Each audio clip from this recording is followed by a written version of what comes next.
All right, we're back. Awesome.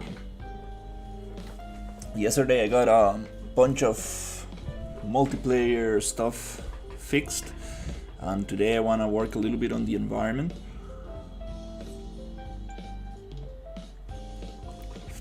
Because I'm very close to actually being able to record a release trailer.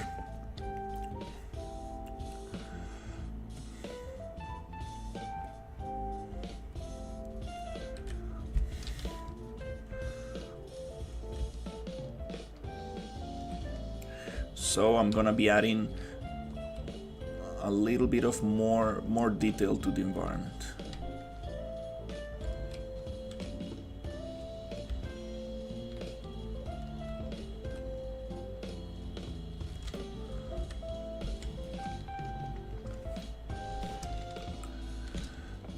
Okay.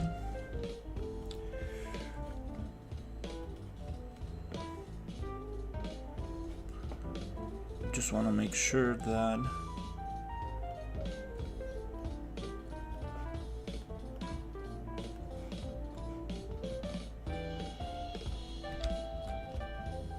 okay, nice. The camera is locked to the character, so it's easier to move around. Still wanna work on the camera a little bit. All right, so yeah, let's address this a little bit.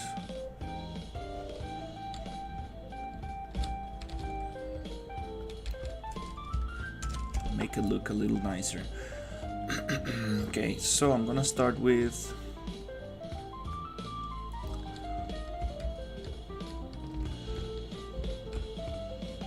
some vegetation.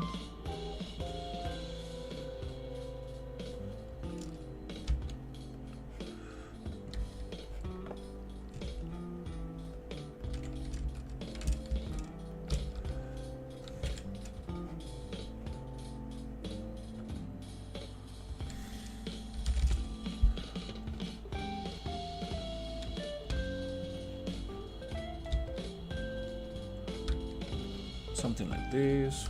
Hey, how's it going? I'm gonna start with something like this. I wanna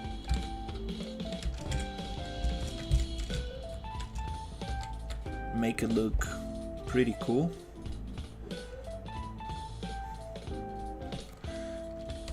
Maybe a little tree with roots.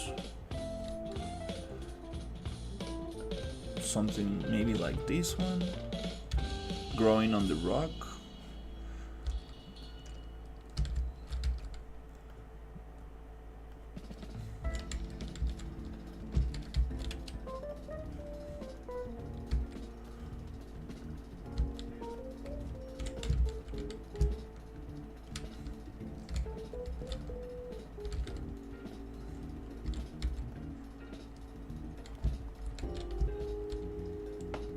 Battle Pass.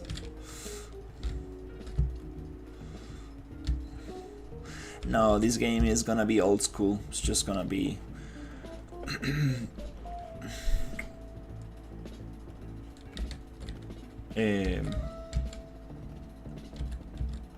just gonna be maybe around $5.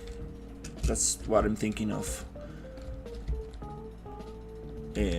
on pricing. Just you got the game and that's it.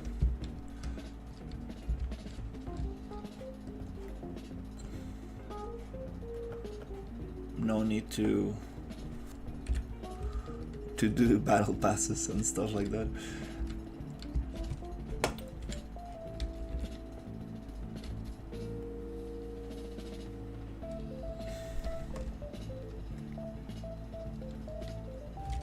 I appreciate it.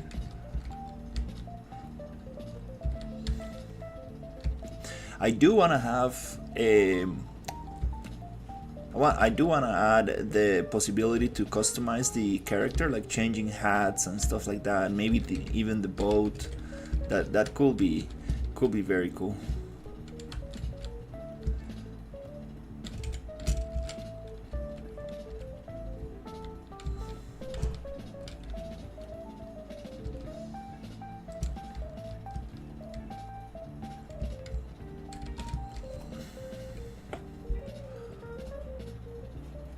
Oh, I need to remember that I'm working on this map, because I have a single player mode and a multiplayer mode.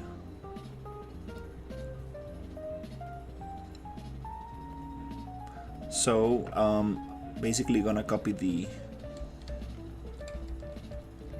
map. So I need to remember to make changes only on the single player, then just copy it and change the game mode to multiplayer.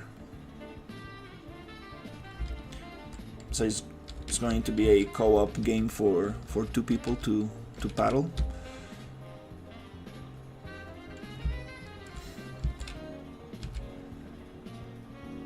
Okay, I think that's pretty cool.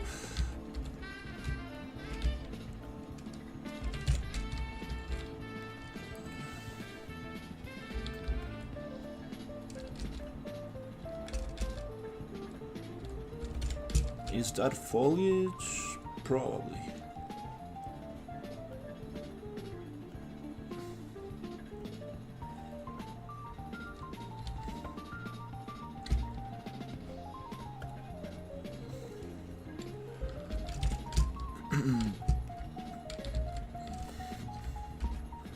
Okay, let's see.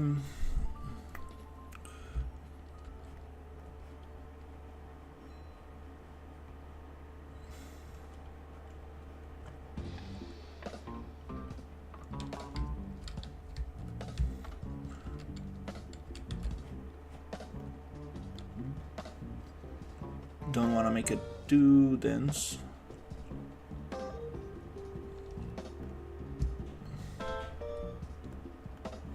But it will be very nice to add some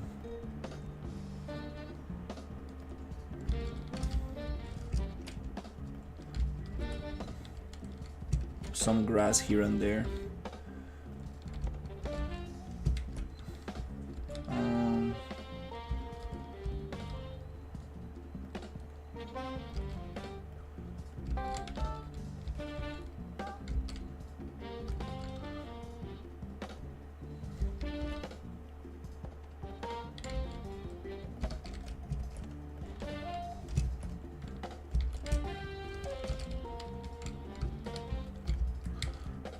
Trying not to add too much stuff. Don't want to make it too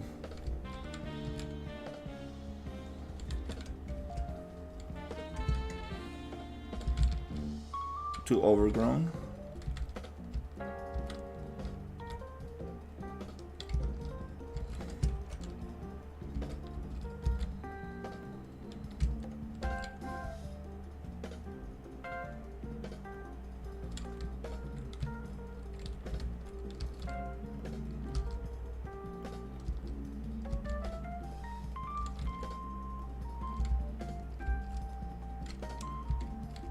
A little bit here and there.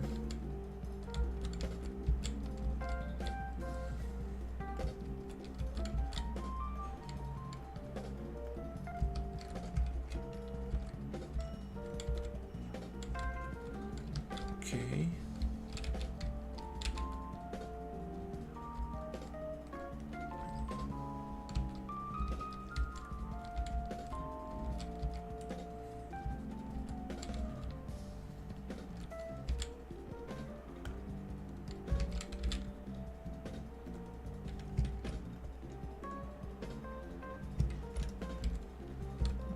Just a little bit.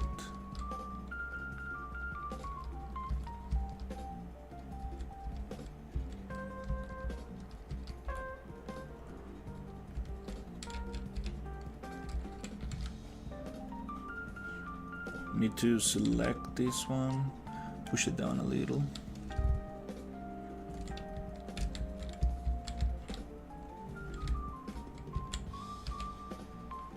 Maybe here as well.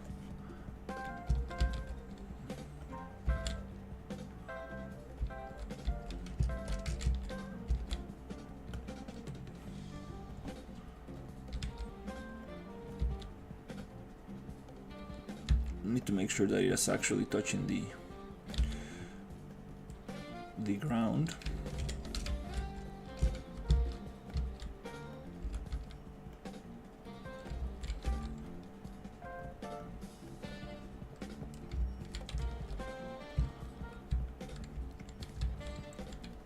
Okay, another very cool thing that I could add is a little bit of moss.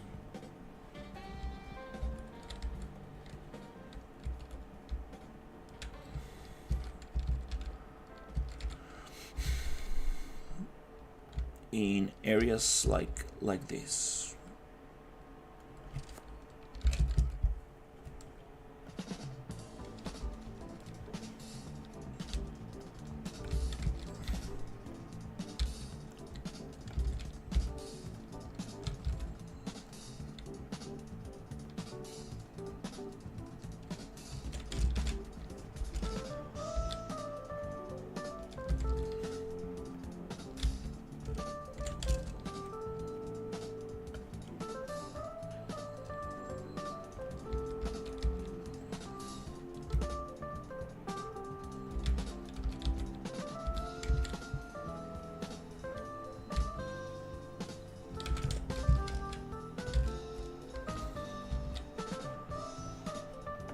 Yeah, this might look very cool.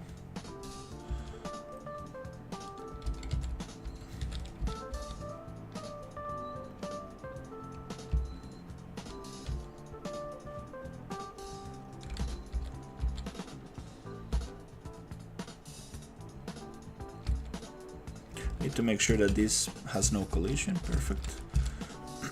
Don't want to get stuck in this moss.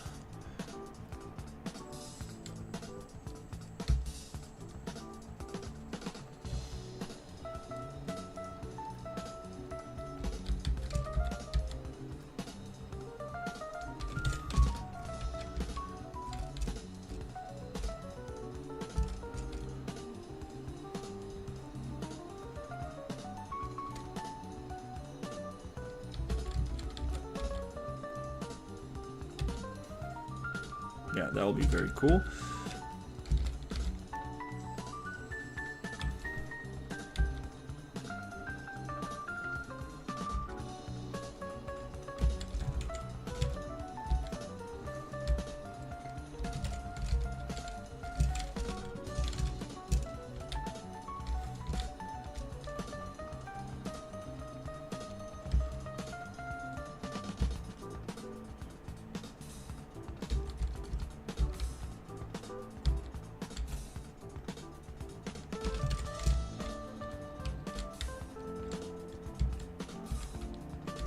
Okay, I think that's kind of good.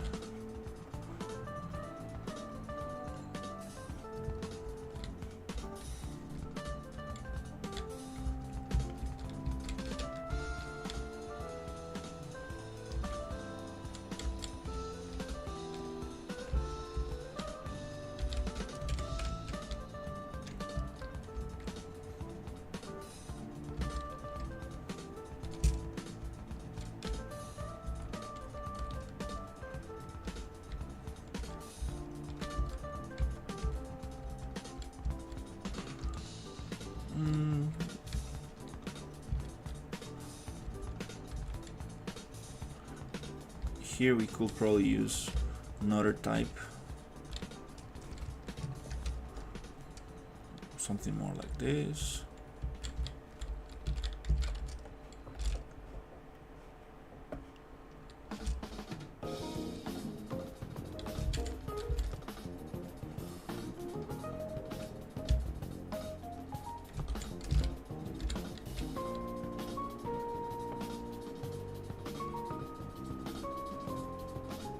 Hey, how's it going?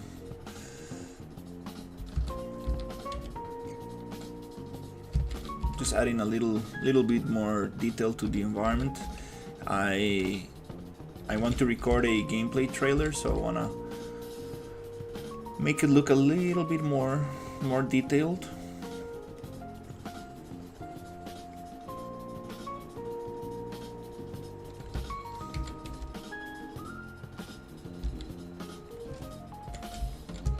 Also, we don't want collisions on those. Perfect.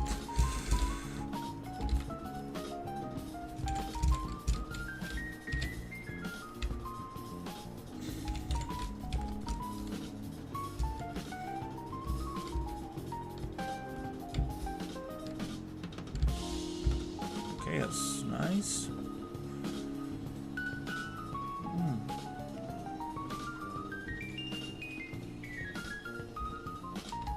We have some mushrooms. Always looks nice to add a couple of them on top of the wood or something. Are these mushrooms? Probably.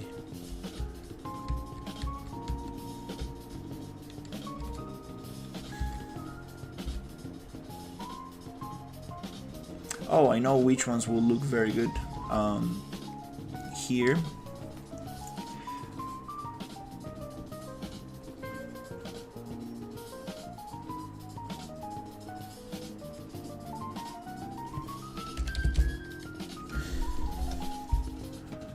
These ones will look very nice.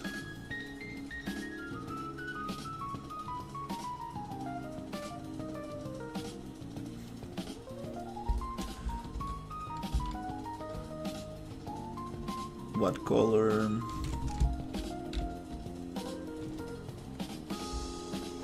Maybe red. Red, I think, is gonna be a nice contrast.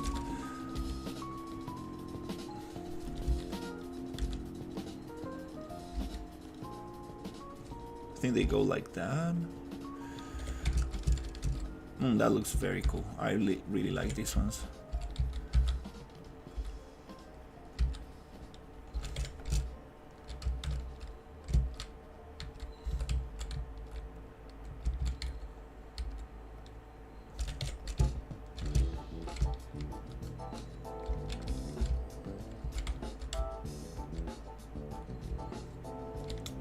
Maybe a little bigger.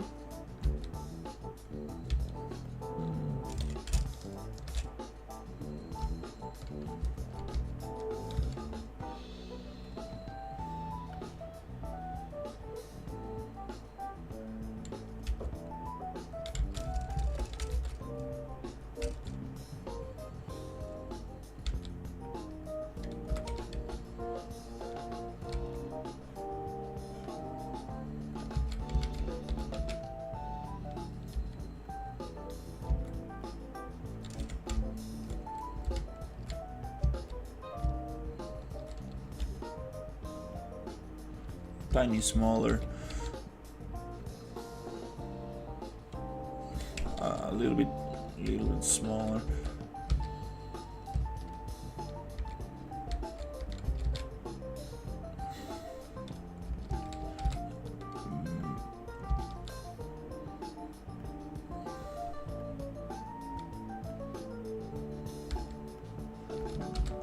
Maybe somewhere here.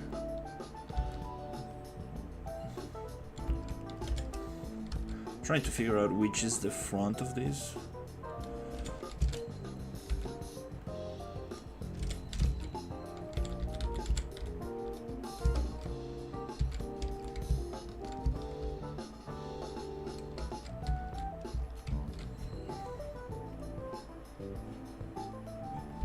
Okay,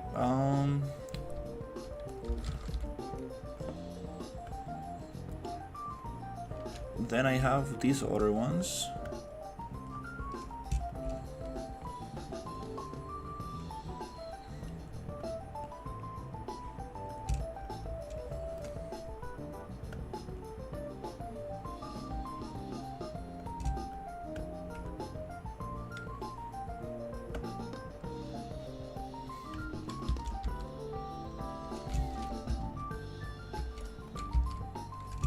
Maybe those ones.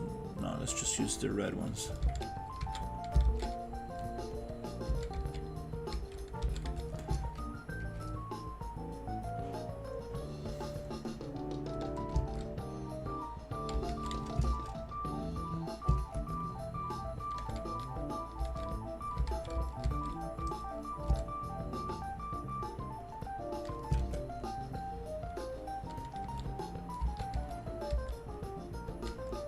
Just a little bit.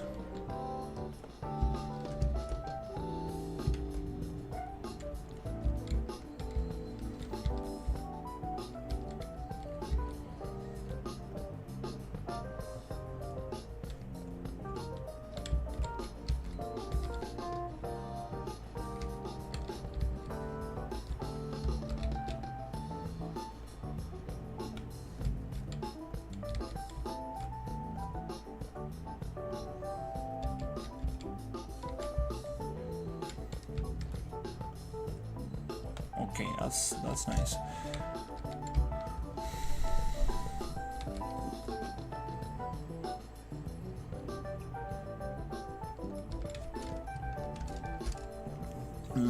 I want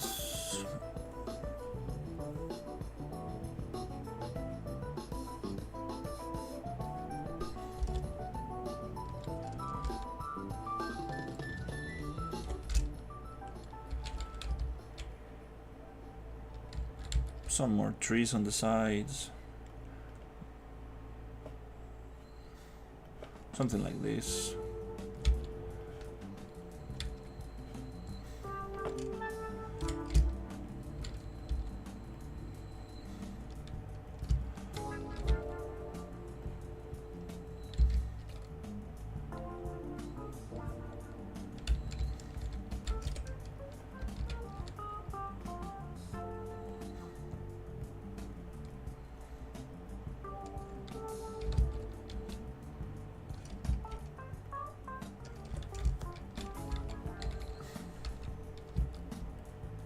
Okay.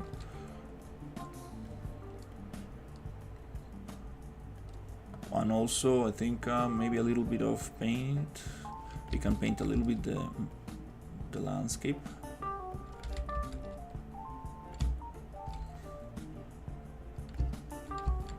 Make it a little bit more green on the top.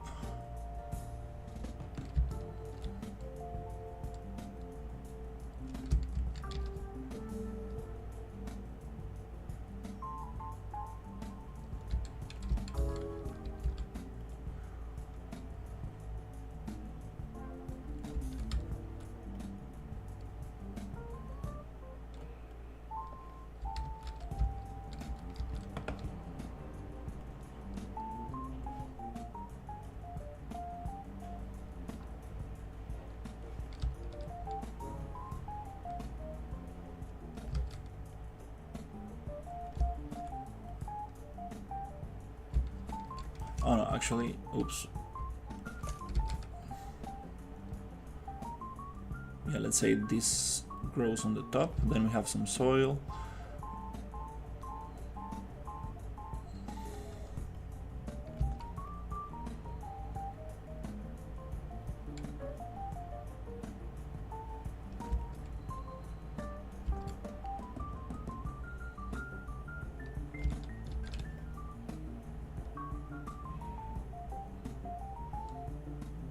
That would be cool.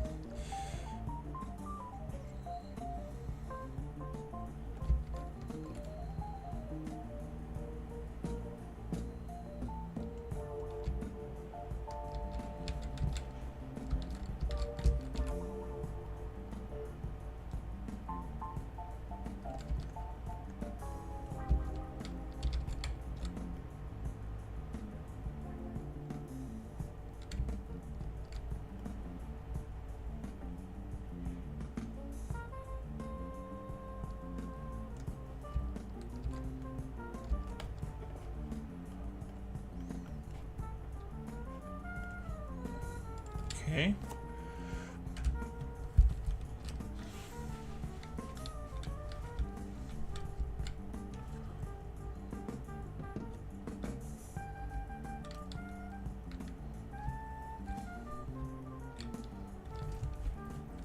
Yeah, we need to fill in something here.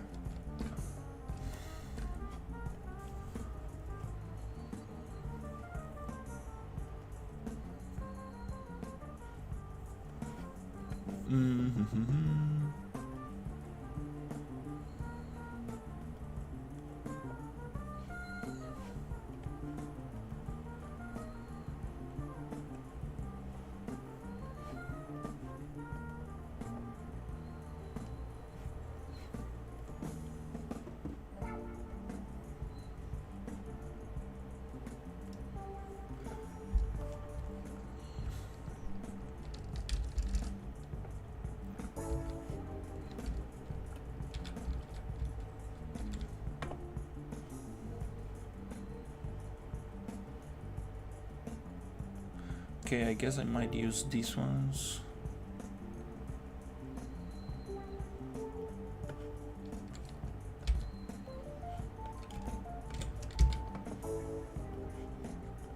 think these are the most low poly ones, just to get a little bit.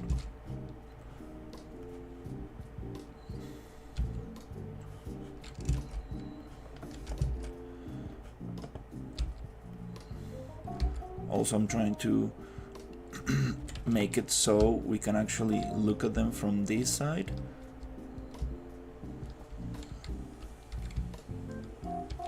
Thankfully, I'm going with low poly because this will be very hard if I had like realistic trees.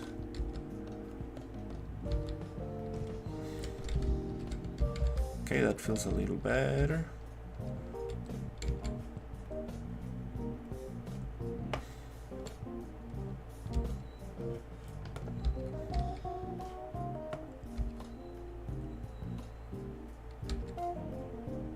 Also, I could use some kind of rocks. Doesn't need to be always trees.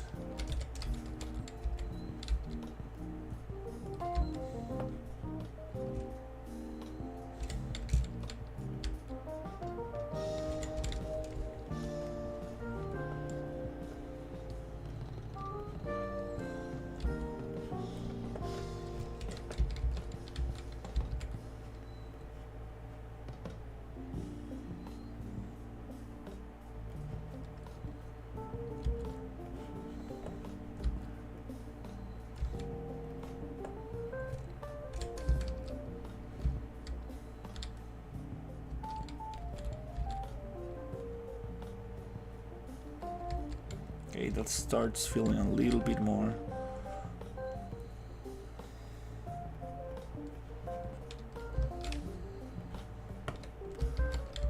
Gonna go a little bit bigger with these trees to fill in the space.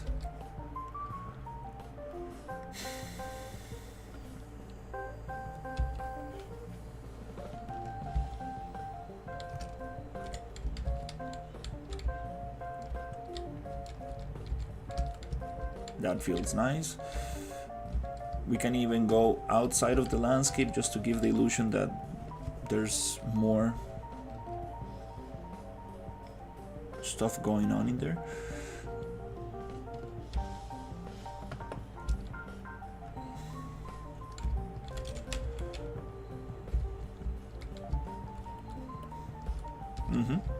I think that's nice. 3-4 layers of trees, and it gives the idea of that you are deep. Oh, that's awesome. What kind of games you want to make? I'm making a co-op raft game.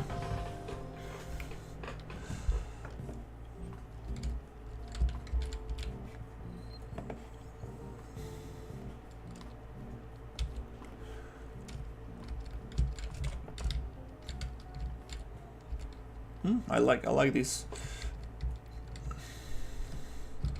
and also helps to cover up a little bit this area, because the river goes all around there, comes back here.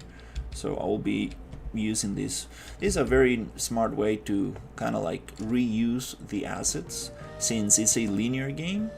Like you go around and then you come here, and then you still see some stuff in the background, so you kind of like reusing a little bit of what you have.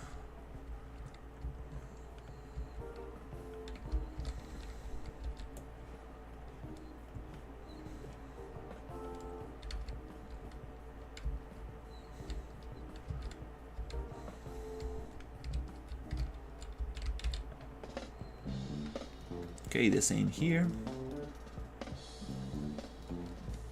Just gonna fill in a little bit these gaps.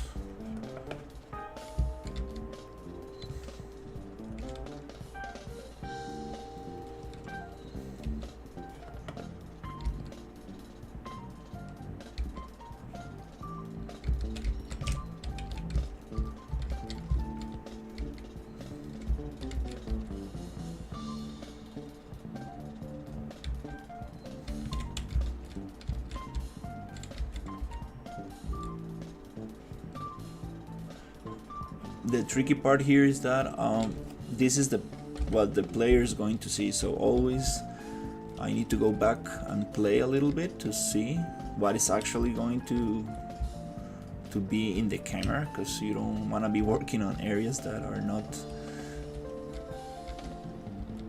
nice. I'm starting to get the feeling of actually being surrounded by nature. I like that.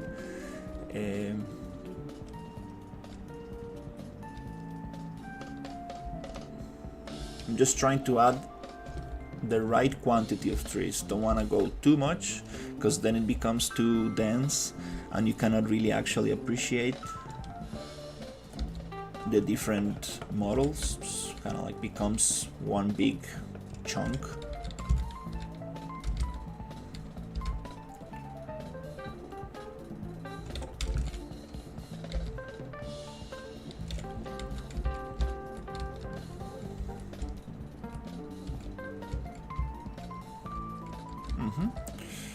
Okay.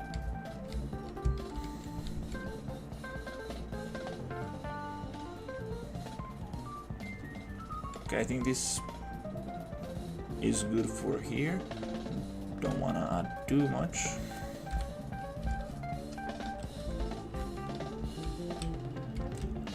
Here is a little bit empty, so I'm just gonna add maybe some roots.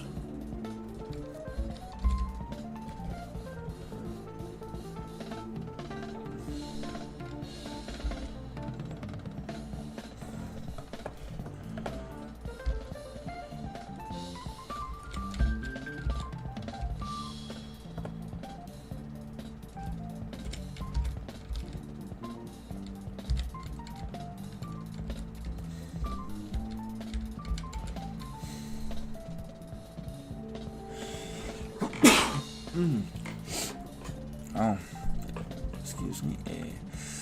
Okay, let's see.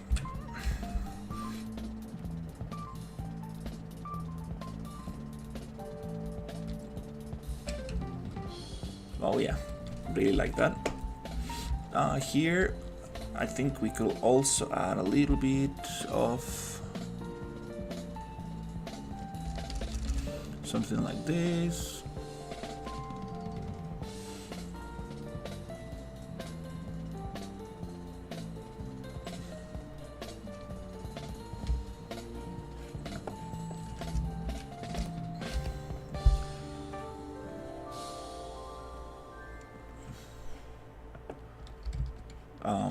Okay, what happened there?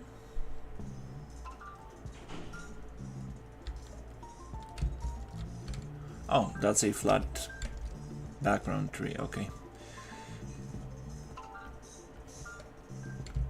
We might use those far away.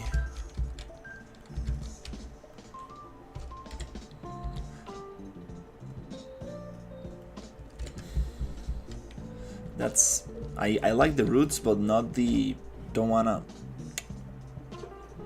trying to build layers, so I don't wanna like hide everything.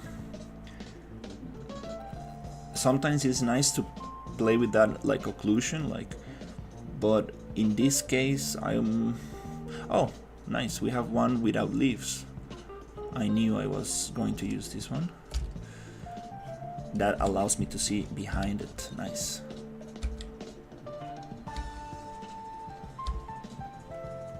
Should have made more of this. I didn't make these assets from scratch, but I did modify some of them.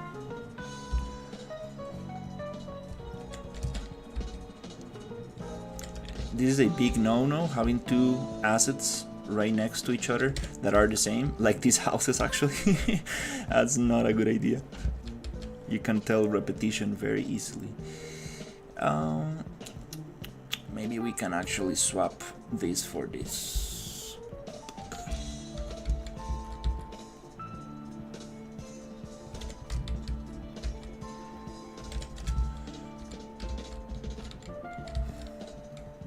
Okay, cool.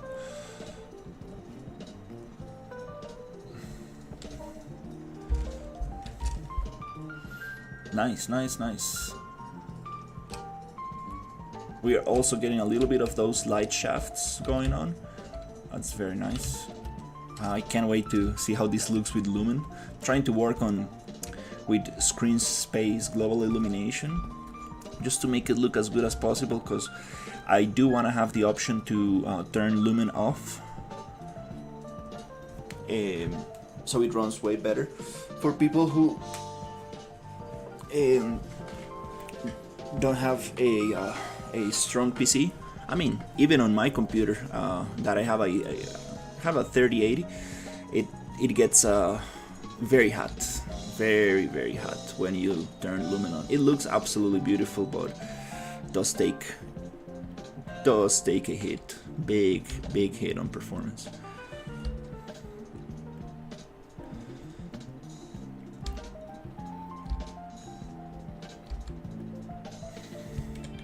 But it's okay. If I can manage to achieve 60 frames per second, I'm more than happy.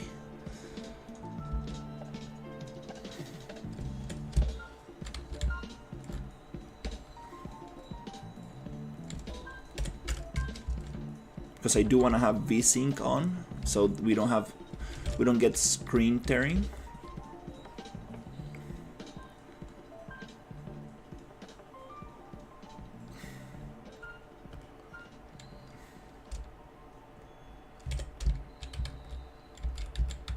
That's I think I need some kind of bushes.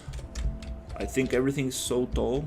I need something lower, but it's okay. I think I'm going a little bit too dense, a little bit more dense than I need.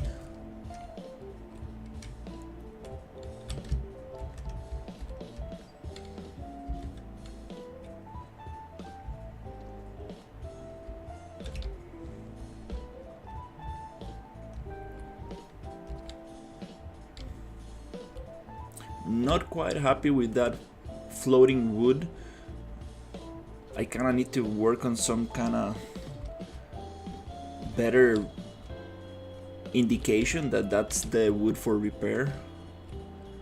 Maybe I can add a little icon. Not sure. Need to think about it.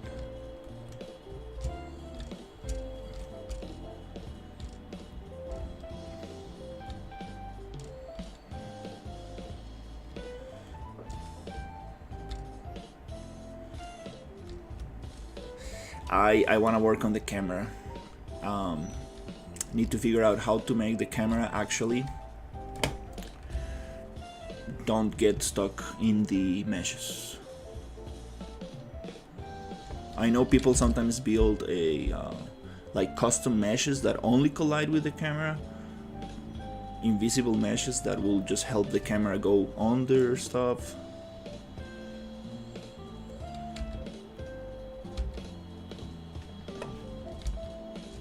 Oh wow, that pivot point is a little bit far away.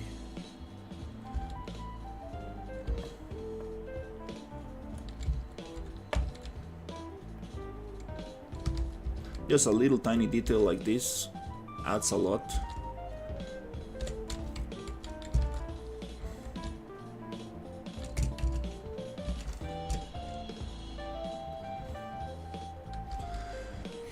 I might add moss on top of the rocks. Could be nice. Oh. Nice. It's good to work a little bit on the art side of things. Yesterday I had a blueprinting day. Wow, it was tough. I got stuck in a couple of multiplayer things, and thankfully I managed to solve the issues.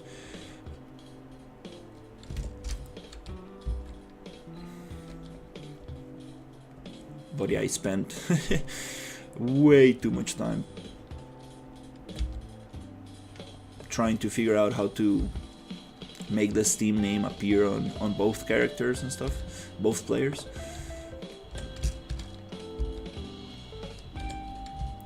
But at the end I managed to find a solution. Then I got the both health to synchronize between two players, Got the repair wood to also synchronize, and I think everything's pretty good.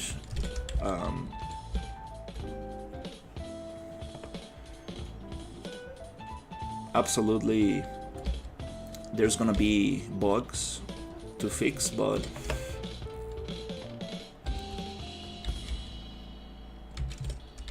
it's going very well.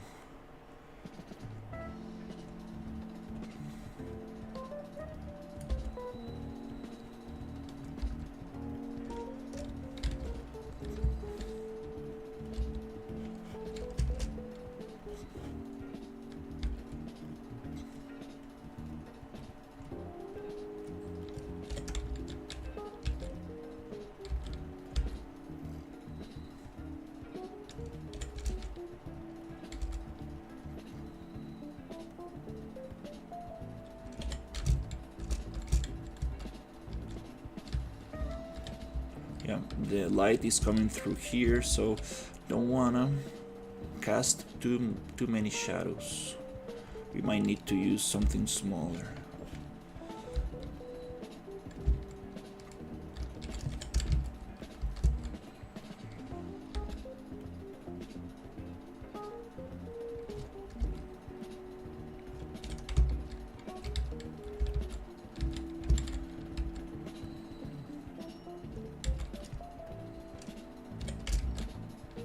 Is that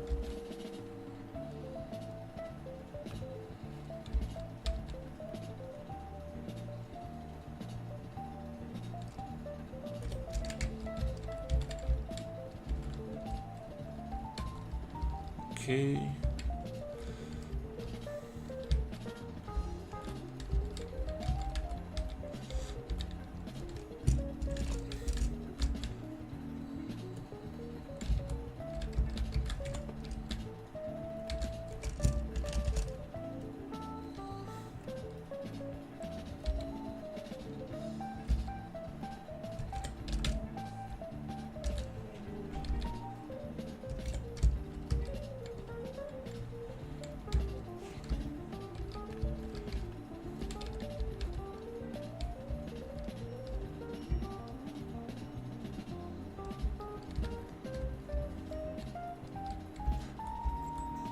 Might get away with some rocks.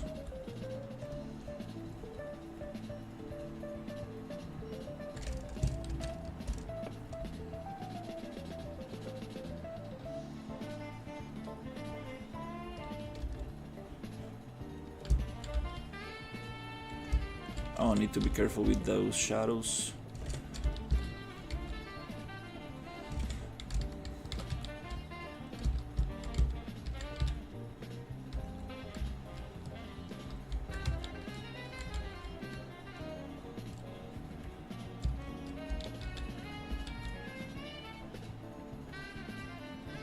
So maybe I could use stuff like this.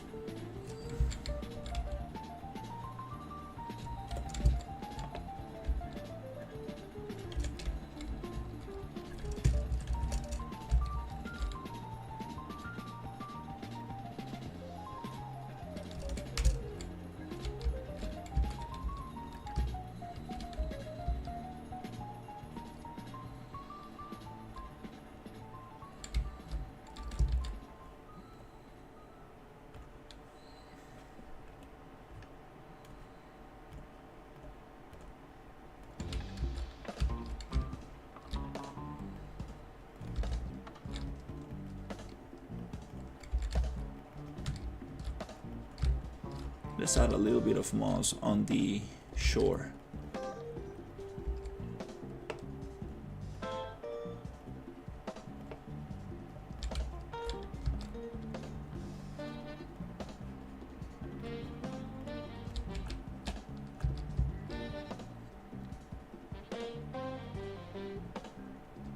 Yep, I think those stones might benefit a lot from actually having a little bit of moss on top, a little bit more variation to it. I need some kind of bush Let's see what can I get.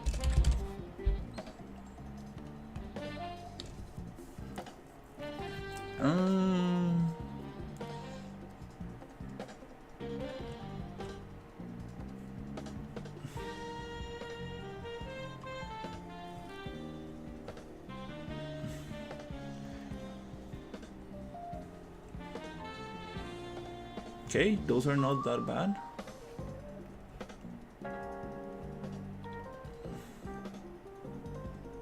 Definitely not that one.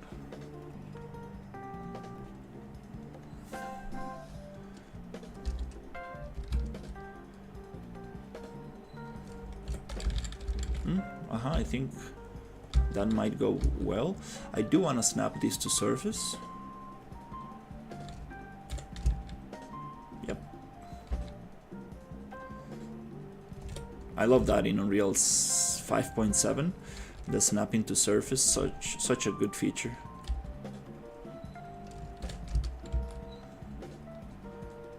Okay, always try to get the player camera. Don't want to be placing stuff where nobody's gonna see it. The color of this rock doesn't really match.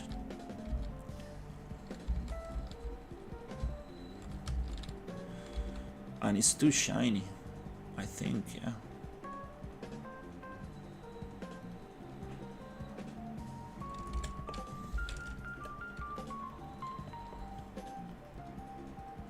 Yep, roughness 1. There you go. Want to keep that roughness value equal on all my rocks and assets. I realized that not having normal maps, or very subtle normal maps and very low roughness values, actually adds a lot to the stylized look.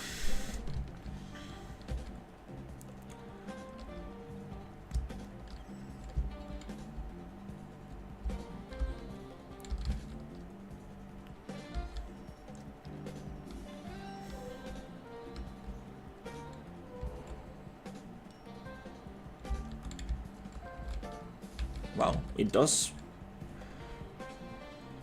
look way nicer.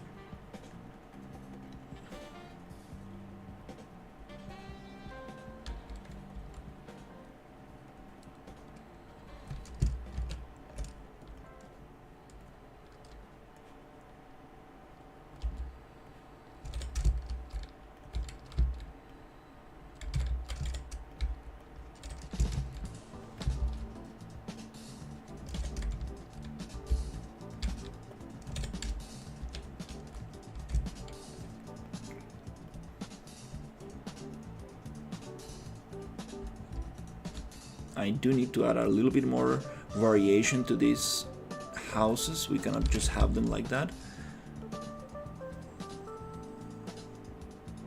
Let's take that snap to surface off.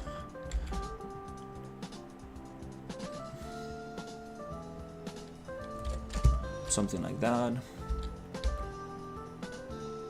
Adds a little bit more variation.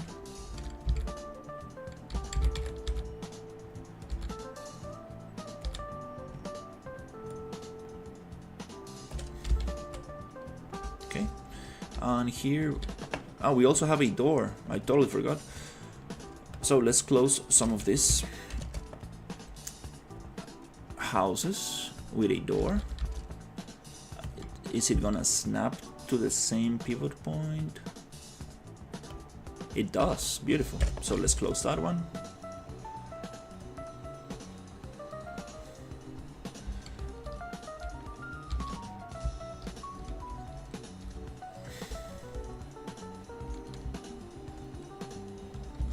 It will be kind of funny to also add a little bathroom. This door does not snap because I did change the pivot point.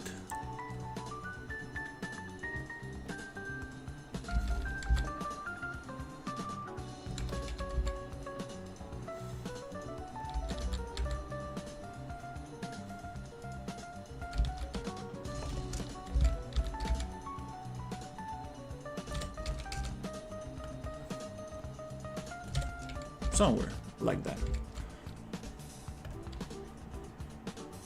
I'm just gonna integrate it a little bit. Not like that. With a little grass. I wish this foliage menu opens up a little bit more. They give me such a small room to look through all the foliage types. I think it hasn't been touched since Unreal 4 or something.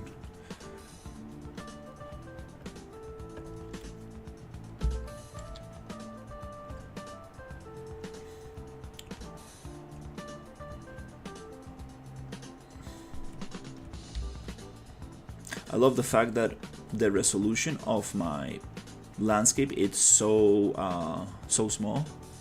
It's a very light landscape. I cannot paint because there's moss or grass. Ah, there you go. Kinda wanna make it.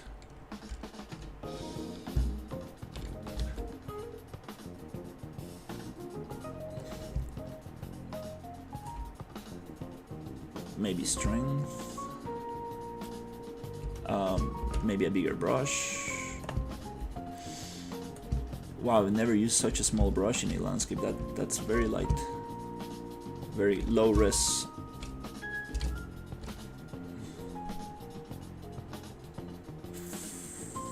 Foliage. Paint cycle through selected.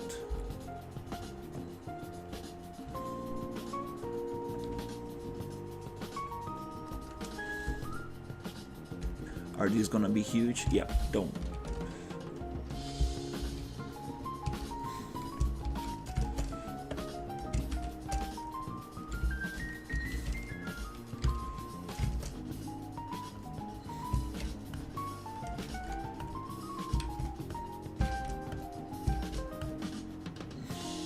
Sometimes it's cool to paint foliage like this. You get like such a nice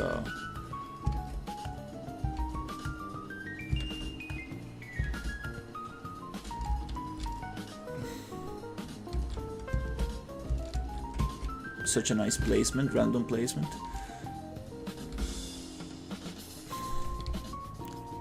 But need to take it very easy with this.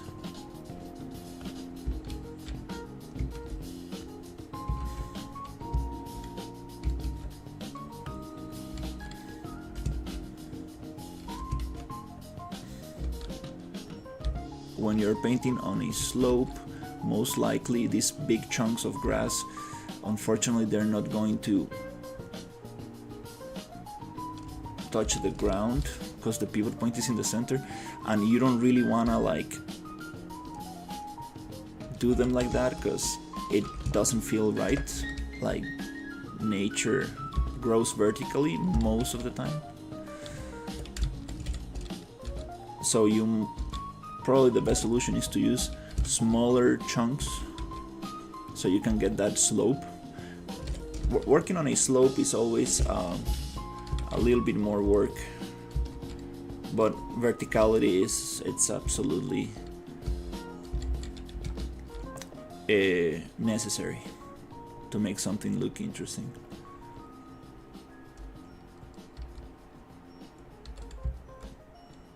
All right, so yeah, let's try to add a little bit of moss to these rocks. I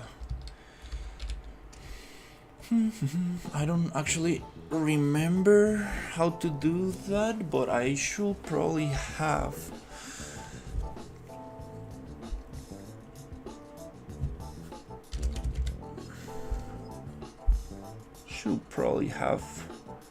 A material with that already set somewhere here.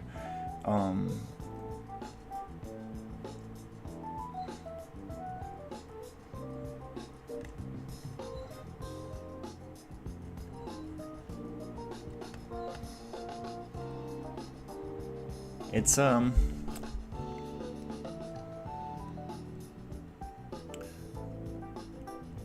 say world world space node, something like that.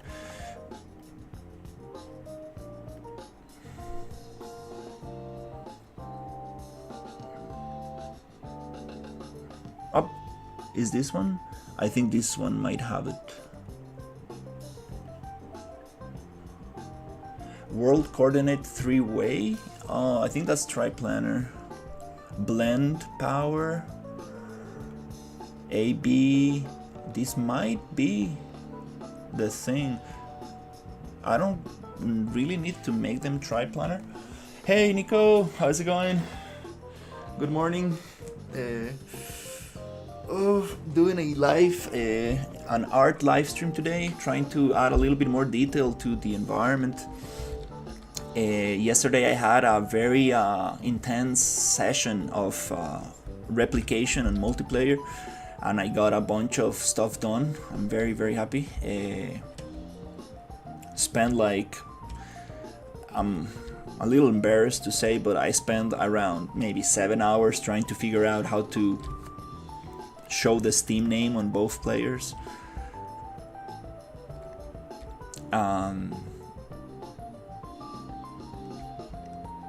6 p.m. nice.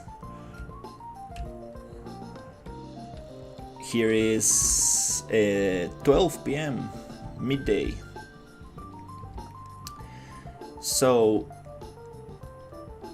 yeah, I spent so much time yesterday trying to figure that out with ChatGPT, just to ask a friend for help, and he was like, hey, try this, try these nodes, and it worked like 2 hours after trying his solution, and I was like, oh, I should have asked for help before.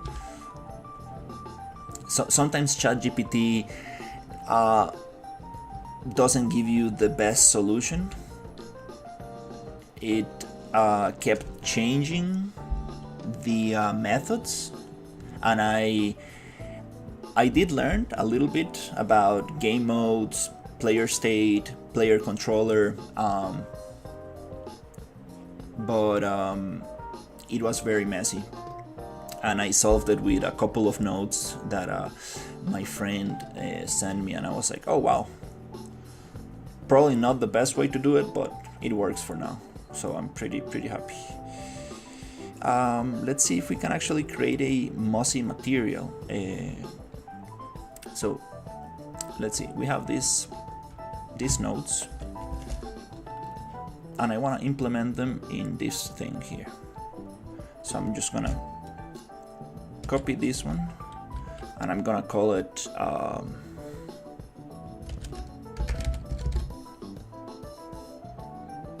moss on top, something like that. So what we have here, world coordinate 3-way. Not really sure if we want to do this triplanar. Actually, we don't. All we need is the blend power, blend exponent x. We might need this, okay, because we want to blend on the top. So let's actually try here and here. So we're gonna lerp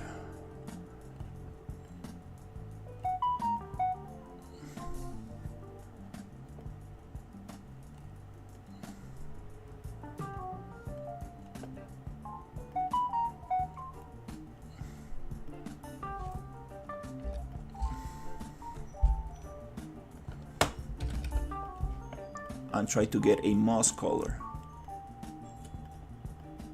on top of the rocks. Let me clean this up a little bit. I think that looks a little bit nicer.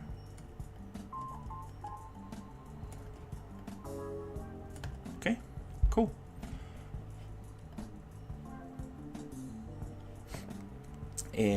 Then I think we just need to create an instance of this thing, and then we need to activate the parameters, which is just the texture for the moss and the blend power. For the moss texture, I want to use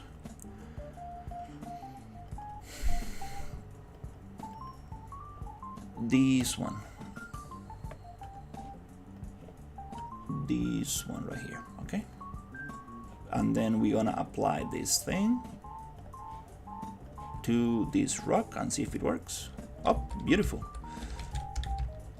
Now we have some moss on the rocks. That moss is a little bit too much. I want something more like this color here. So we're gonna desaturate or just actually use that color. We don't really want texture, so actually let's just use a solid color instead.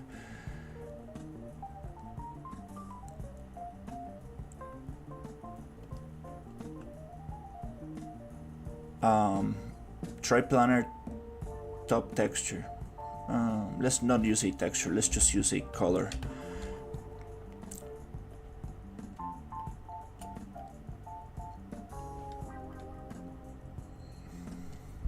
And then this color is going to be, let's make it unlit and try to pick that color.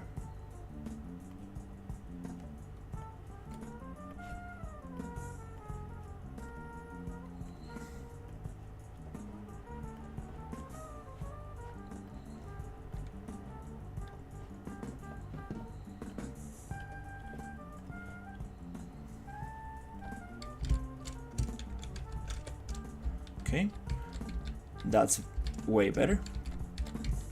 Then I want to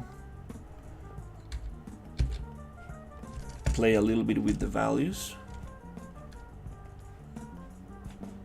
and see if we can get this to work a little bit nicer. I think it's kind of fine for this low poly. That's more, this is less, and a little bit less.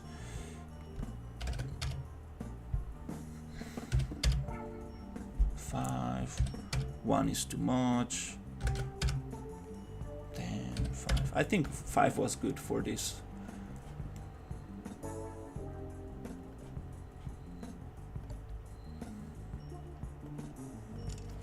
Sweet.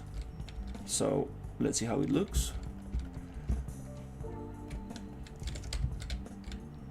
Yep, I think it works better.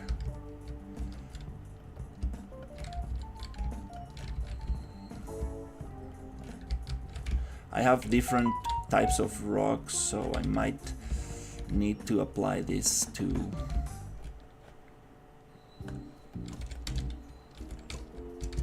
yeah, that looks kind of nice. Adds adds a little bit more more detail.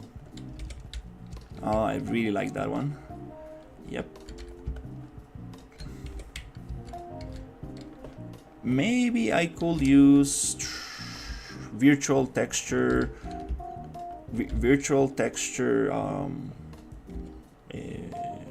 how do you call that? Runtime virtual textures to blend in the assets with the floor, but for this kind of like low poly style might not be necessary.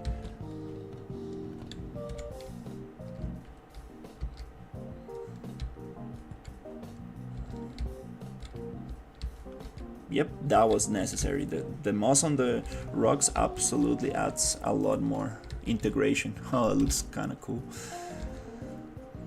All right, these 3 houses, let's randomize them a little bit.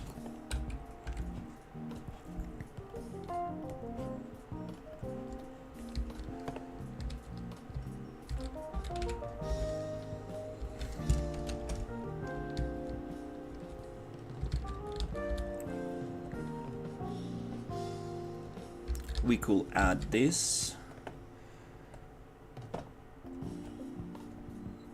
paste. I'm gonna make a copy of that door. Gonna go to X form, pivot, left, right, back, front, and open it up. Something like this could be nice. Then I want to add a little bit of differentiation. Let's add something like this thing, just so they don't look like the same house 3 times in a row.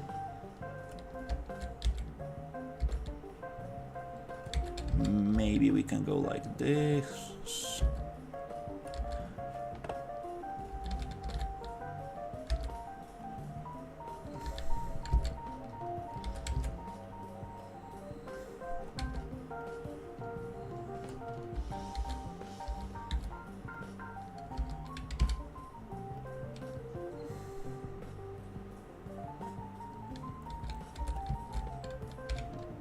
Let's copy rotation.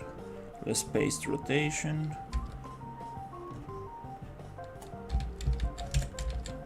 So it snaps a little bit better. And I'm not really going to be able to do much with this, so let's do a quick split. Before doing the split, maybe generate polygroups connected from connected trees. Then we can actually split from poly group. In this case, doesn't matter. Then we can actually go edit pivot, top, center. Oh wait, I'm selecting all of them. So top, edit pivot, top, and edit pivot, top.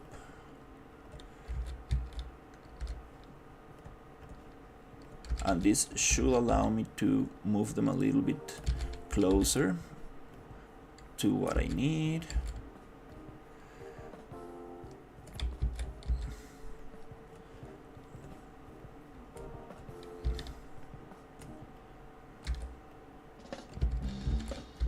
Then to finish them up, I might go to attributes, generate polygroups, find quads. This is the beauty of low poly, like I can do this pretty fast compared to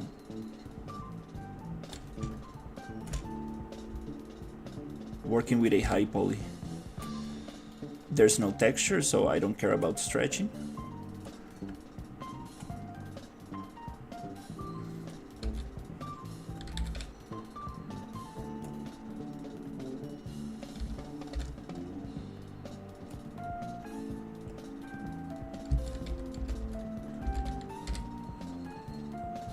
And that gives me a little bit of a more personalized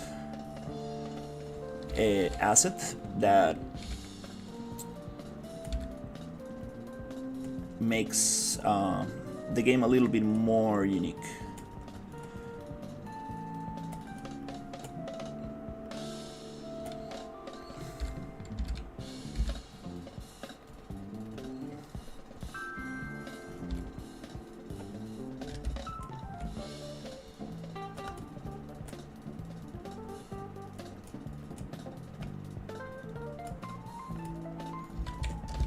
Nice.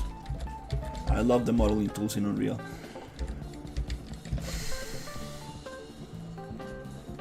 Sweet. Okay, that gives this house a little bit of a difference.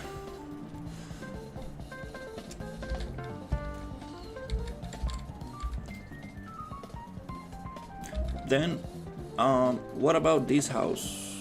How can we modify this one? So maybe we can do a cool little trick that I haven't done in a while, which is just get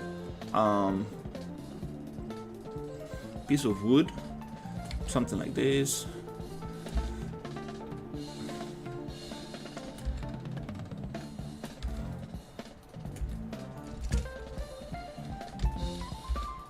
Maybe it felt on top of the house, like that.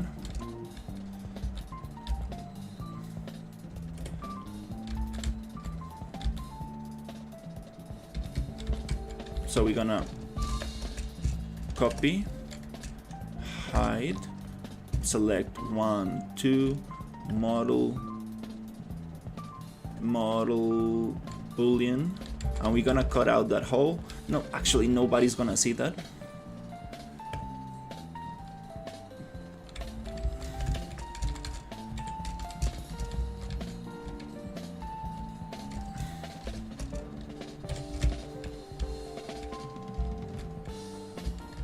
I don't think anybody's gonna actually see that detail, but it's fine.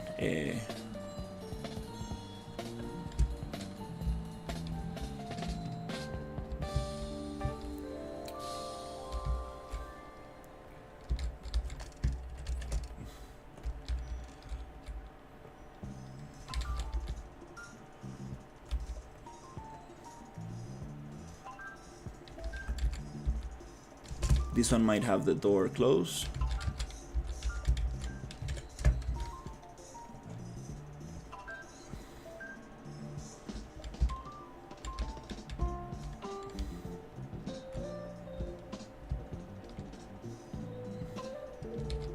I guess some decals might be able to modify this, but anyways, and here we can do the same. Just wanna find a nice piece of wood,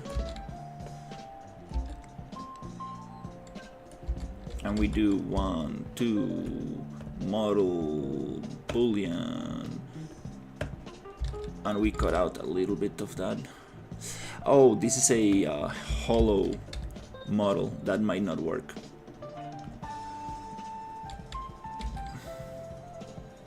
As intended. Just want to randomize a little bit. 1, 2, model boolean.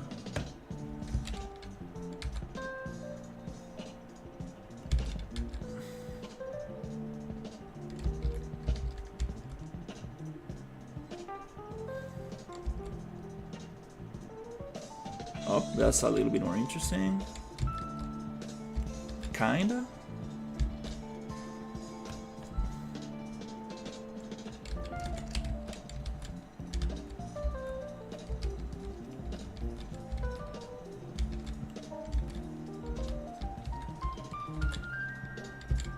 Just gonna make sure that generate polygroups, find connected trees, that we don't have any floating pieces after a Boolean operation. So we delete that.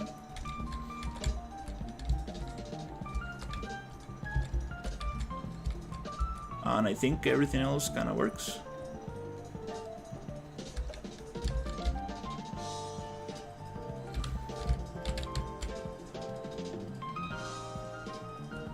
Again, little details that don't really matter, but they might look pretty cool if somebody stops and looks. I have this very sharp, very line here, very straight line that I don't like.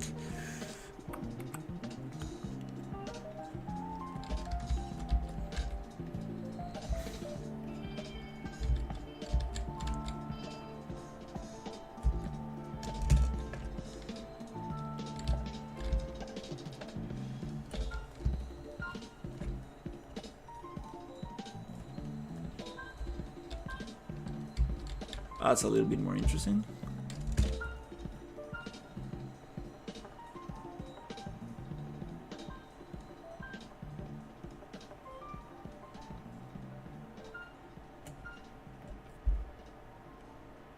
Kind of cartoony. Yep.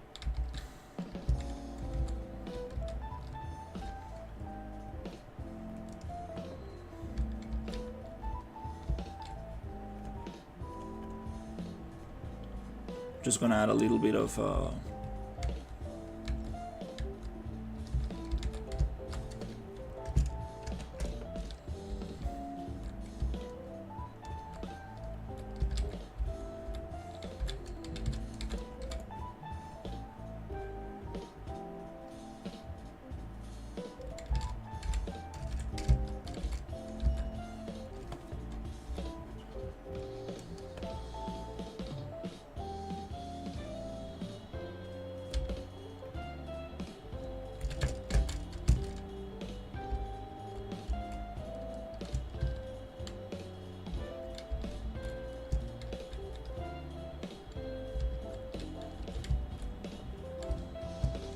Okay, I think that kind of works.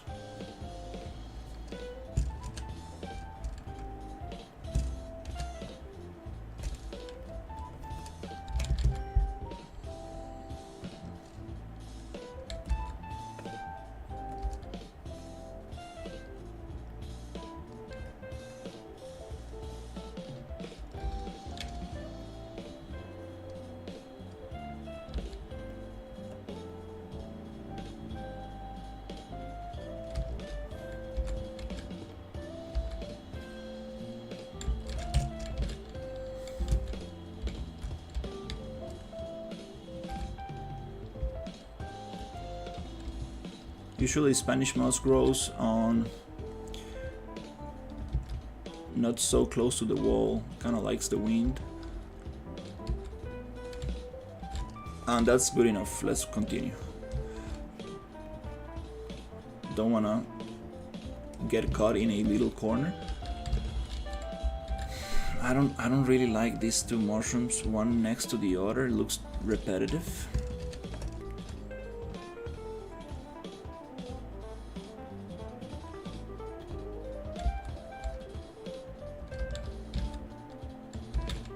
This looks nice, but it's a little bit radioactive.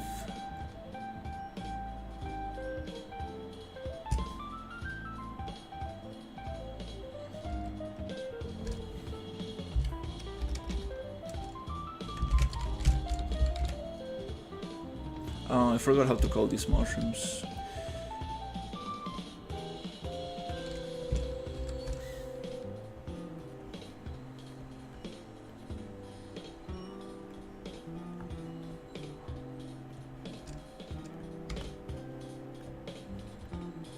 We're gonna make them a little bit desaturated.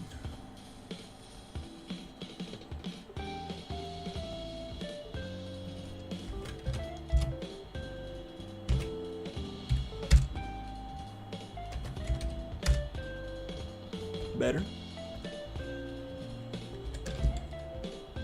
Way better, yeah.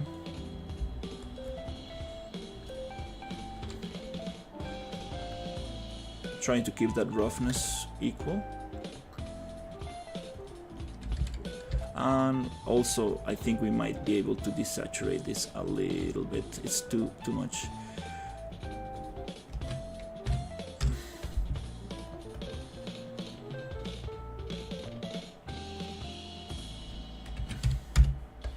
Wow, that's a small texture.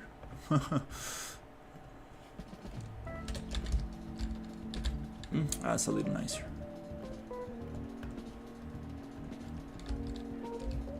All right, well, wow, it's actually getting looking nicer. Let's actually get some moss for this thing as well. Let's see if we share the same texture for both.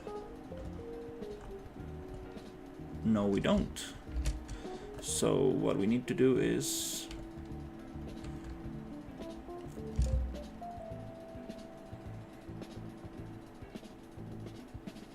okay.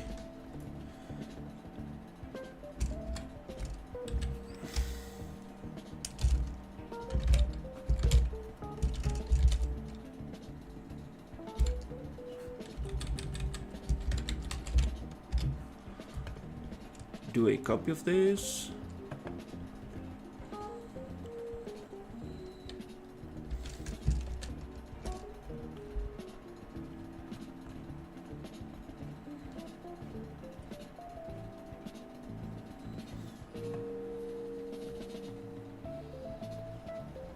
Go to the parent, get that.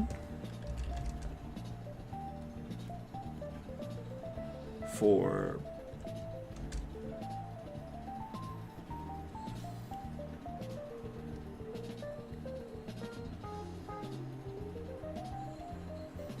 this one.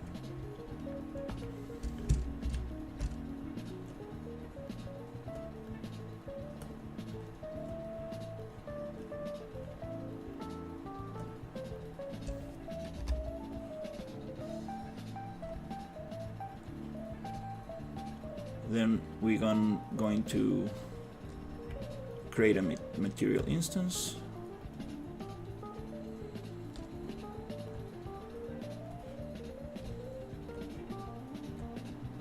and it adds a little bit of moss to it.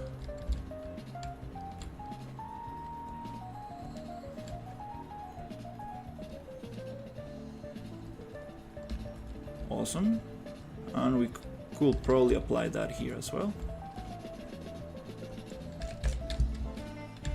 Very tiny little moss. Maybe we can adjust it to 4, 1, 2, 1. I think that works. It really depends on the mesh. Yep, that feels a little better.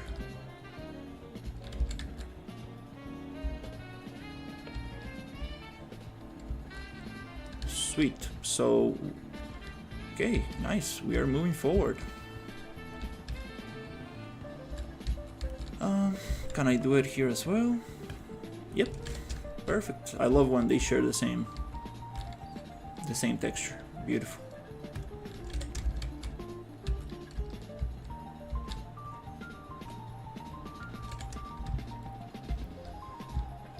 And we can do the same with these rocks. These rocks, I do want to actually try to match them here, because the color, it's a little bit beige kind of thing, and I'm not really happy with that. We want to have this color there, so let's actually do that here. So this is this thing, M desert, okay, rock. So, oh, okay.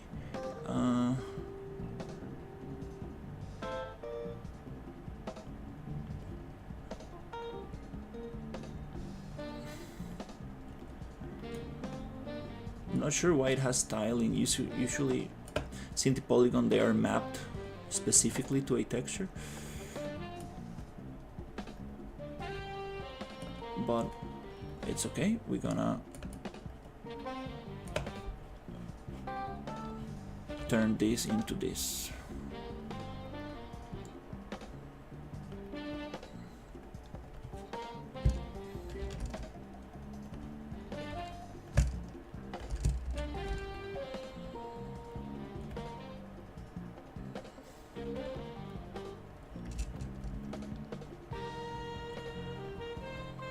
Okay.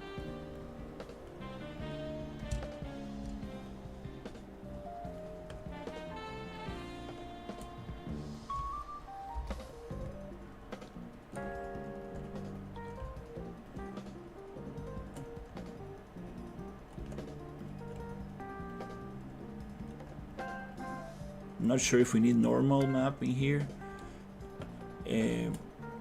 Probably we don't need a normal map.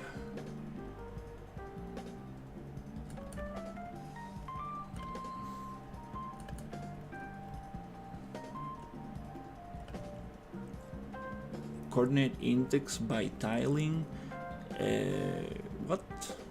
No, I think we don't need that. It's just directly like that, yeah.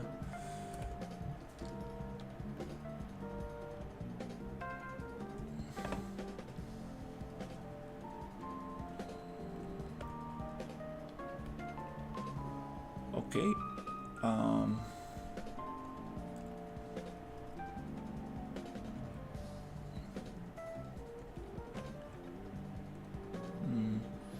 Probably a flat color might be even better.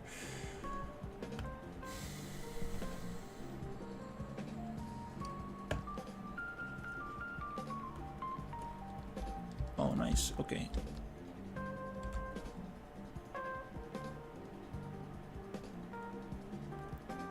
Is it like 0.01?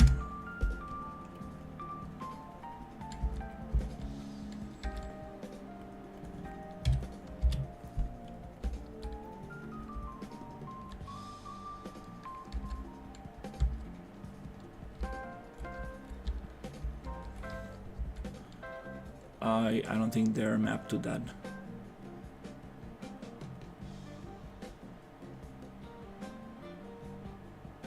No.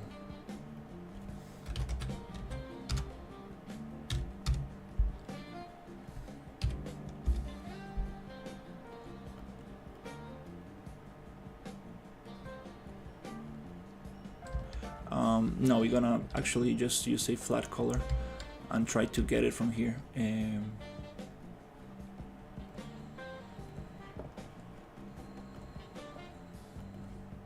Yep, let's just do a flat color.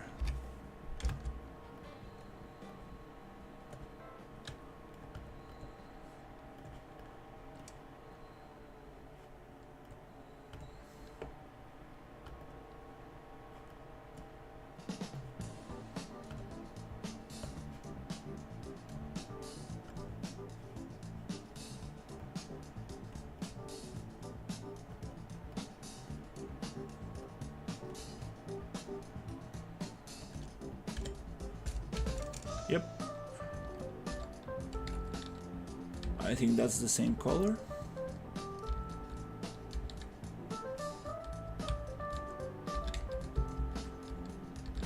Kind of.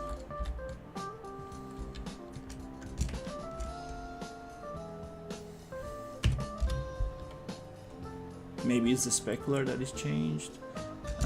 Maybe it's a little darker.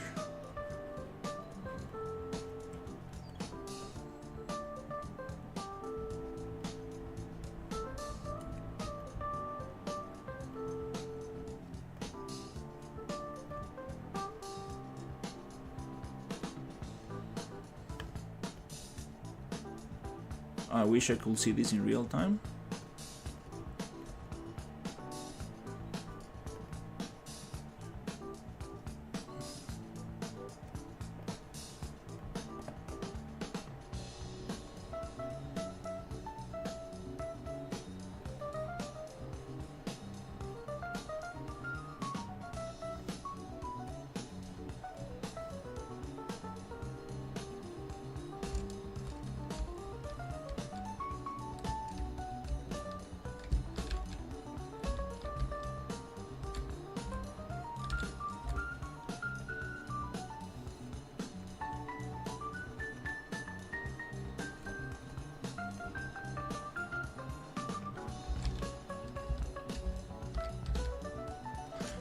Okay. Happy with that.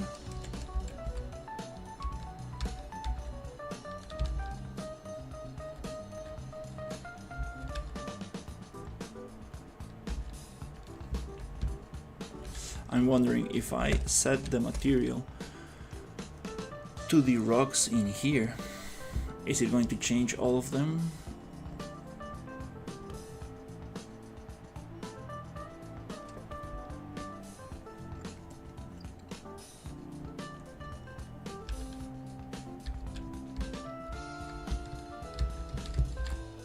So I don't need to do it one by one.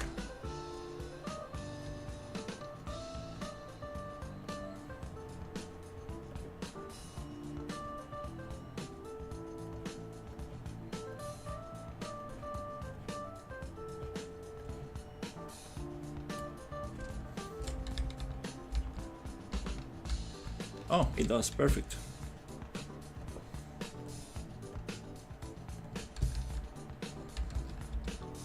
And this one comes from this pack. I guess could also do it here.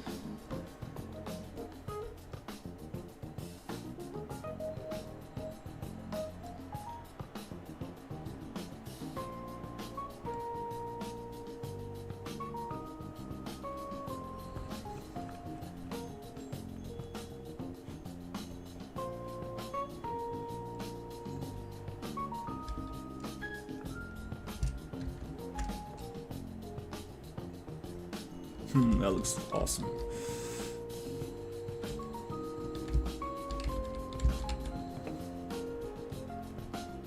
I wish I can do this in the. I could do this in the property matrix.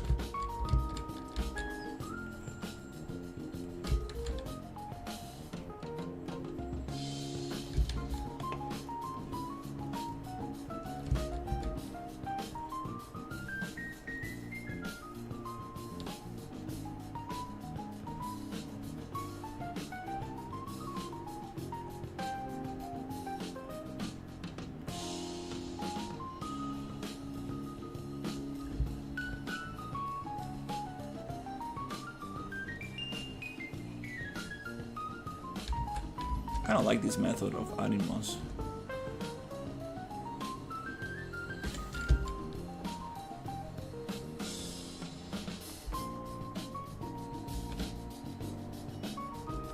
It's getting very hot in here. Oh my god, I need to open the door.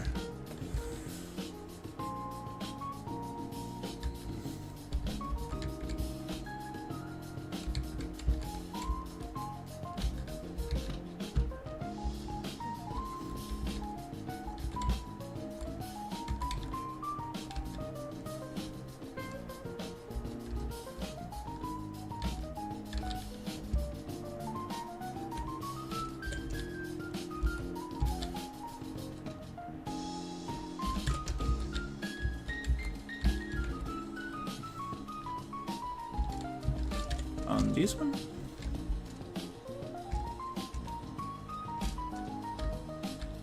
Do I need to reset the material? Sometimes you need to do it. I'm not entirely sure why. Maybe it was using something else. Perfect. Yeah, that little moss on top really adds a lot.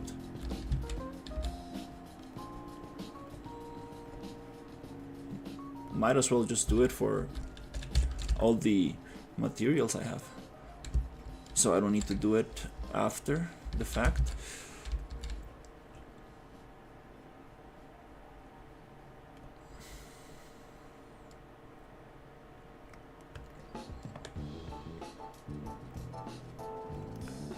Yeah, let's actually do it here as well. I'm gonna open the door a little bit. Oh.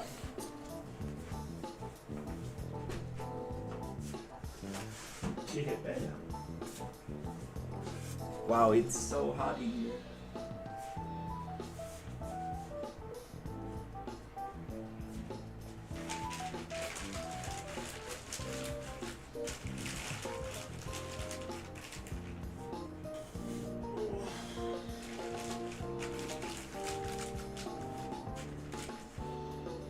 Okay, that's a little better.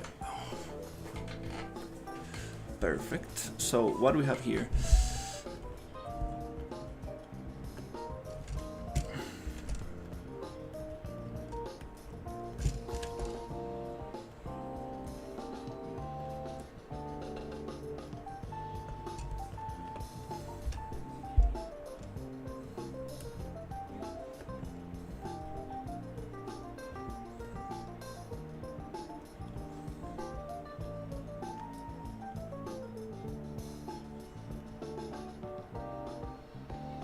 Okay.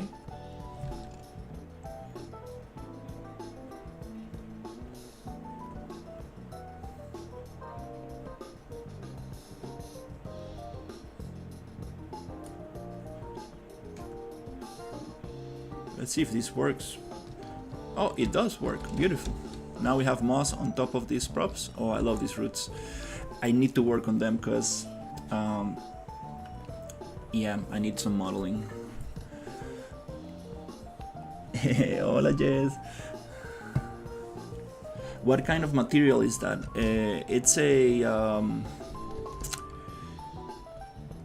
basically what we are doing here is getting the world coordinate 3 ways. Basically, we are projecting this color on top of the material.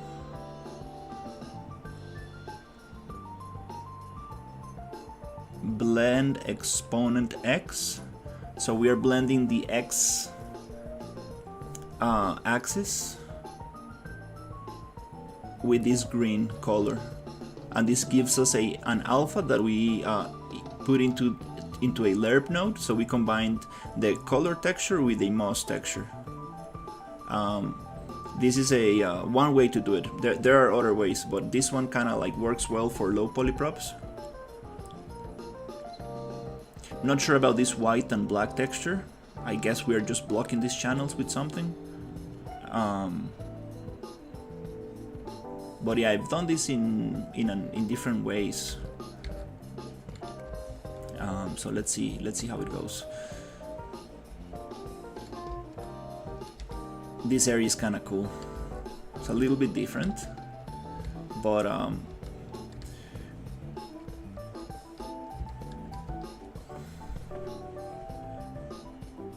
let's work a little bit in these roots.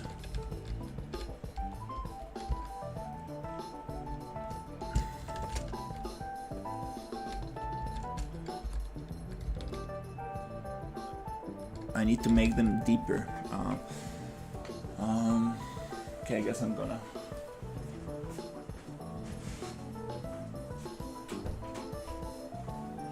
close the door because it gets a little noisy.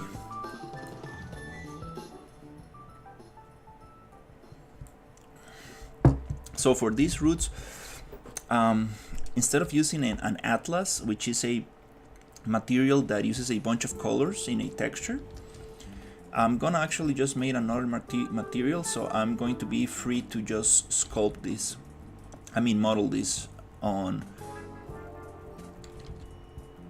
without having any restrictions on the UV mapping.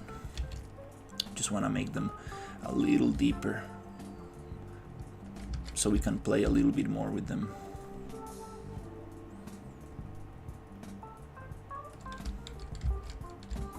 And also, it's also nice to just close them up.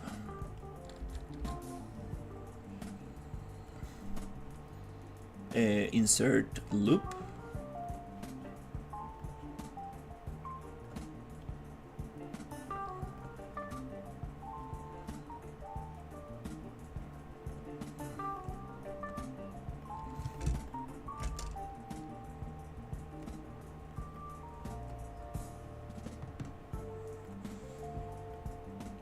I don't think we have a edge slide here yet.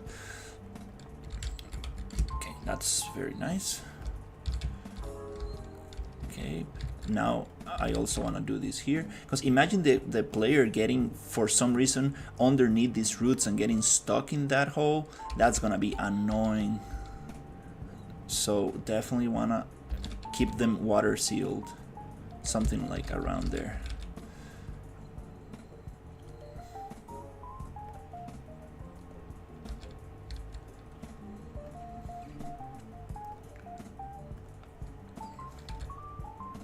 We might get away with using the same texture, the same material. Yeah, I want to make sure that everything's closed.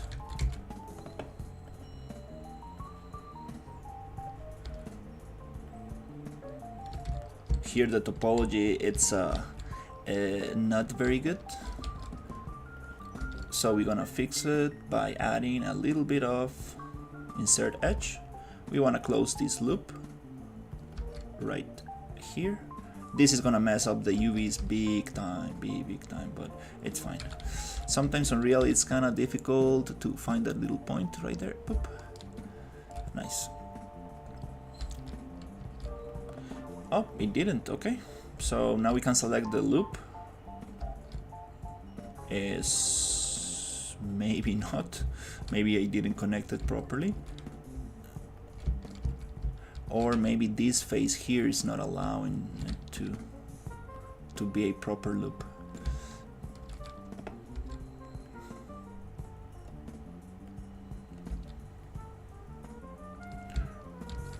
Yes, this triangle here.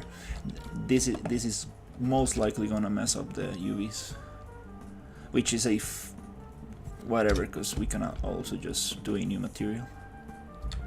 Okay, nice.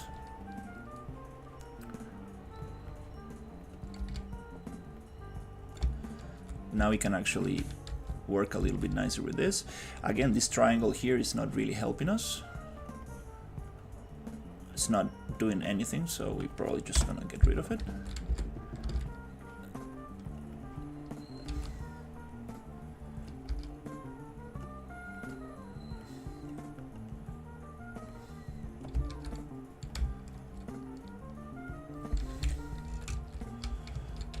Unreal, it's kinda tricky in the sense of, like, it's a little bit like ZBrush, like the topology that you are looking at is not the actual topology of the mesh. This is a polygroup kind of topology.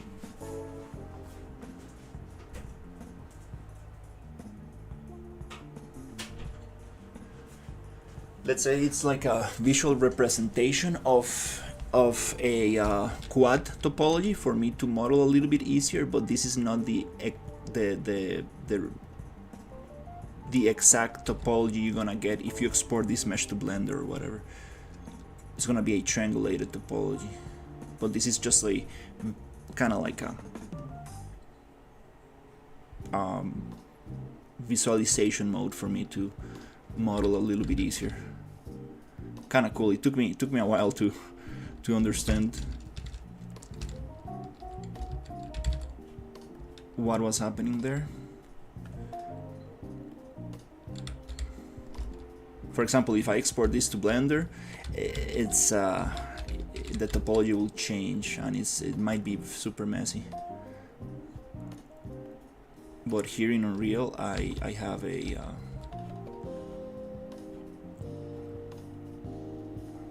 nice quads to work with.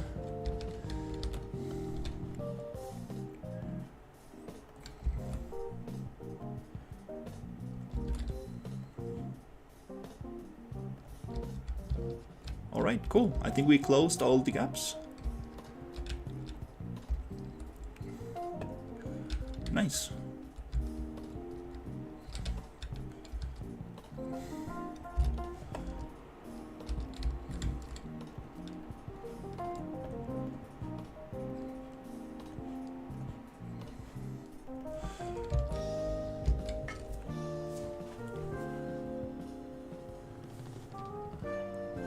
Hey, Caesar, how is it going? The Voodoo Signs, the indigenous tribe area is going to be somewhere around here. Here you start entering the Grimmer area. And you start looking at some voodoo stuff. And these very scary hippos.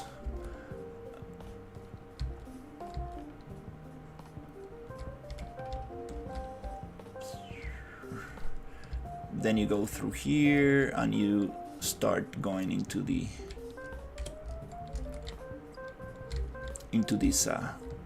thing. Something's happening with the water, but it looks kind of cool. I updated Unreal and it changed the that's funny. I changed rooms. Now I'm on another room. Thankfully, this one is way better. I have view to the garden, a little bit better ventilation. I'm actually gonna open that door.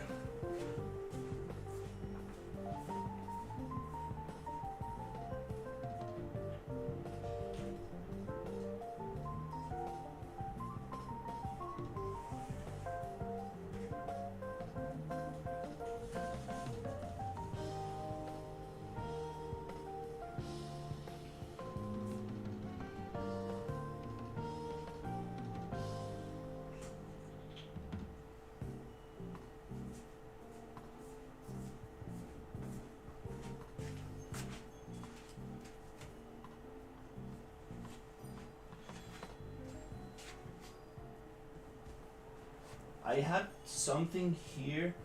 Oh, I think here it is.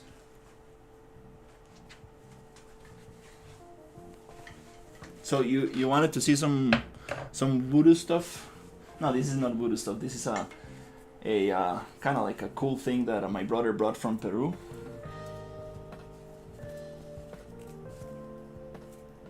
Just my dog slept on it.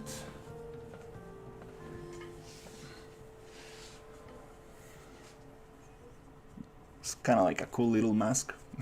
Oh, that's funny.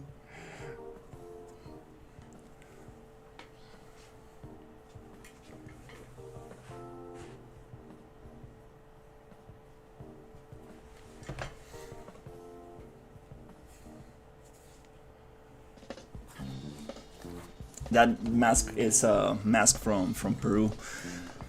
It's super hot. It's very, very hot.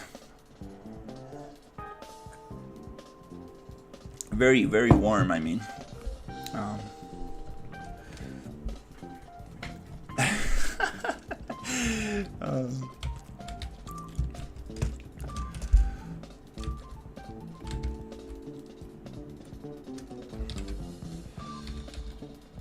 Okay, is this the one that we worked on? Yes, that's good.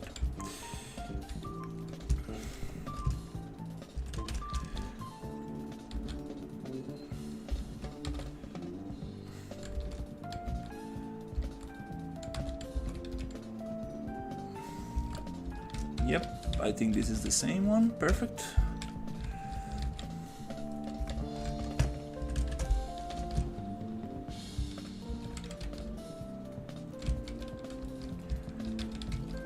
Yep, the same one. Wow, nice. This one, I think those are the same ones. Here I'm using different ones. Yep, let's work on this one a little bit.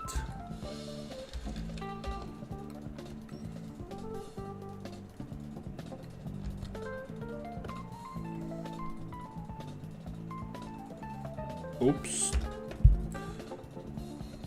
I want a little point light.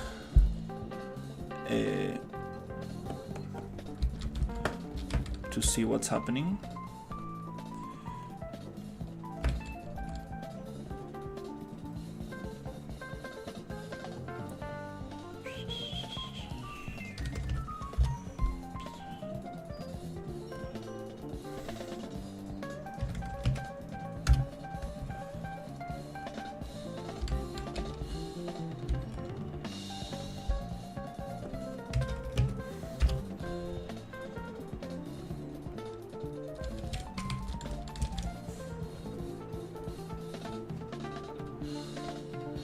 Wow, today is a very hot day, oh my god.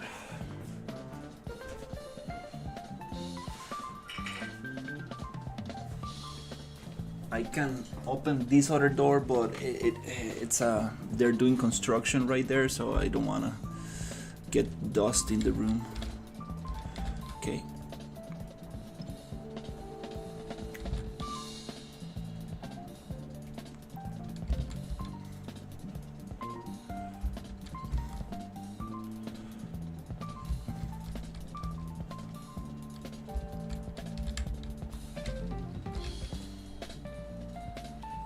Yeah, just gonna fill these gaps.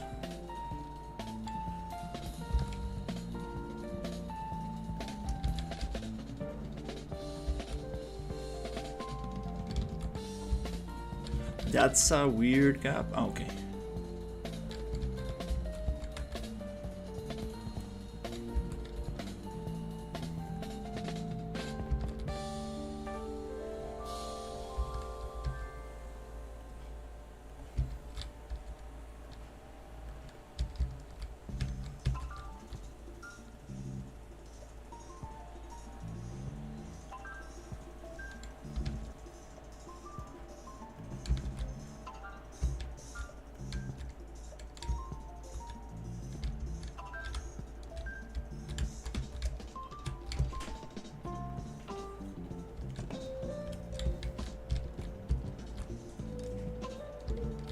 Okay, nice.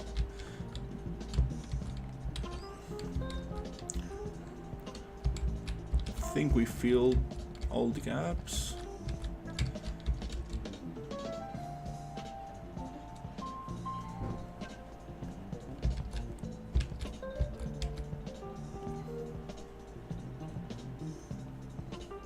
Yeah.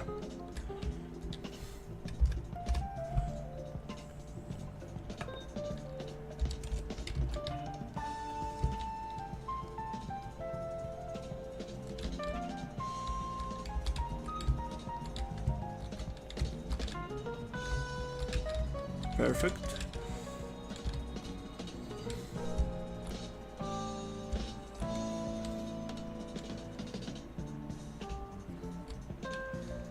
These ones need a lot of work.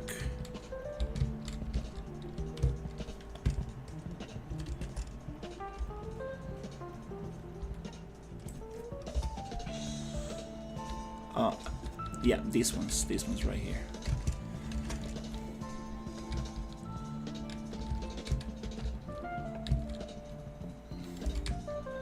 I think it's okay to flip them and work like that, yeah. My post process makes the shadows too dark. Since I'm not using lumen, I need to adjust the colors quite aggressively to get like a very nice color. So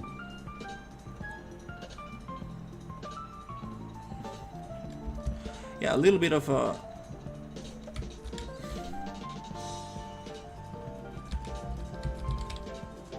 annoying work to do, but it's I kind of want to get it out of the way before the environment gets too big and complex. Kind of like want to give it a little polish pass.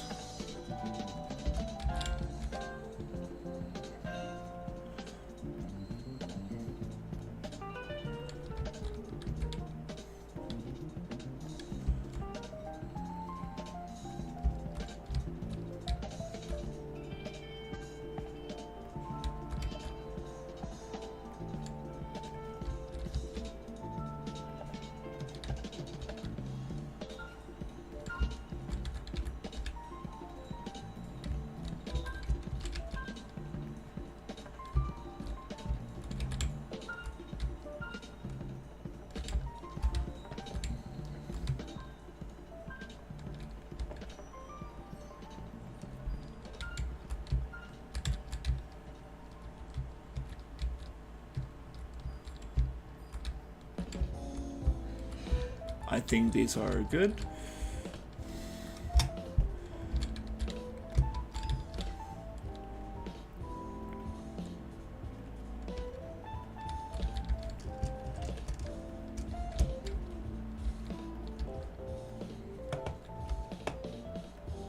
And this is the final one.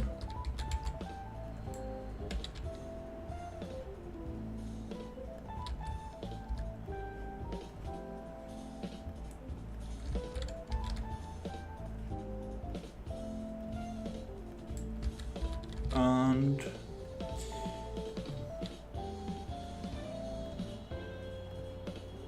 then I will be able to adjust that section a little bit that had some issues.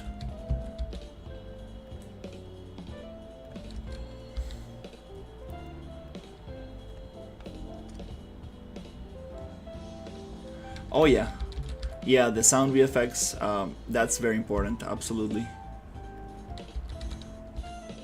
I was gathering sounds yesterday.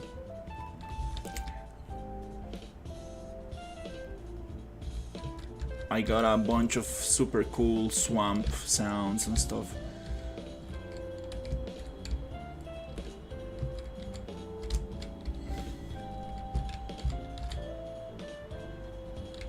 That will be very important for the trailer for sure.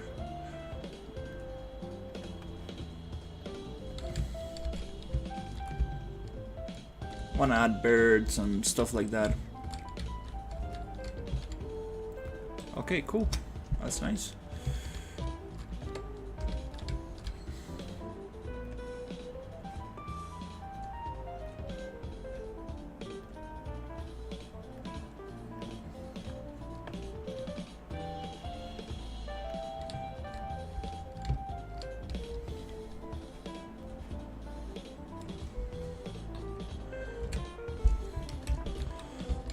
Nice. Now it looks a little bit, here's a little bit empty on the background.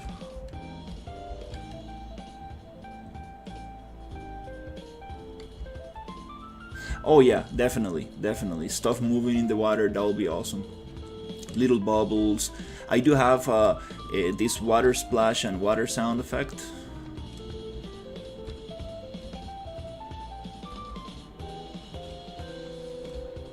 Yesterday I was working on networking a little bit, on replication. I got to show the Steam names. That was a little bit tricky to do. And then I got the health bar to replicate, these things to replicate. the repair wood and stuff, so that's very good.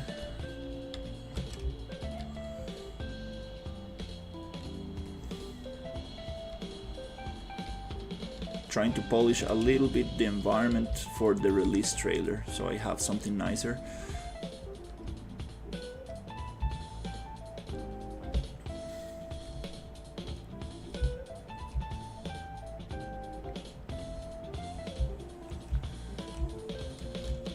I kinda need to fix the camera, not clipping into objects. That's gonna be a big one. Don't want that to happen for the trailer. That's gonna be a problem.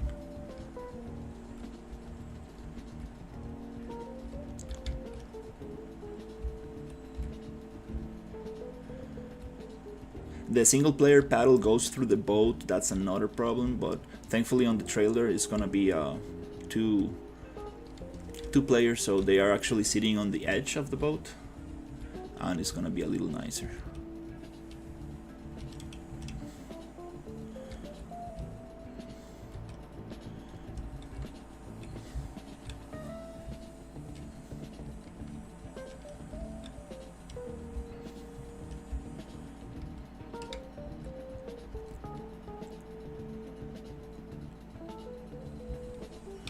Oh yeah, we need to add foliage, absolutely.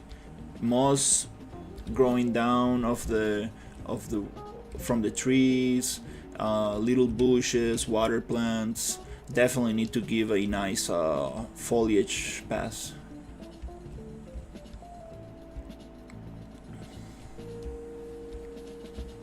Oh yeah, yeah. That camera clip cannot happen like that. That's very bad.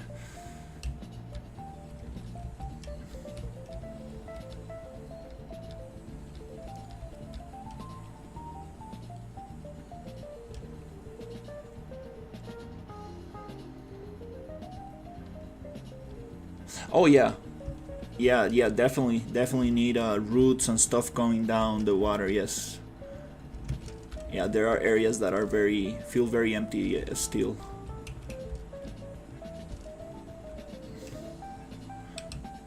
Trying to find that sweet balance between adding too much and too little.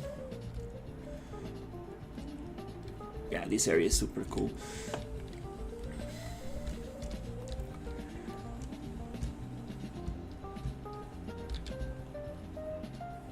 Yeah, here we need some roots going down this thing. That'll be very nice.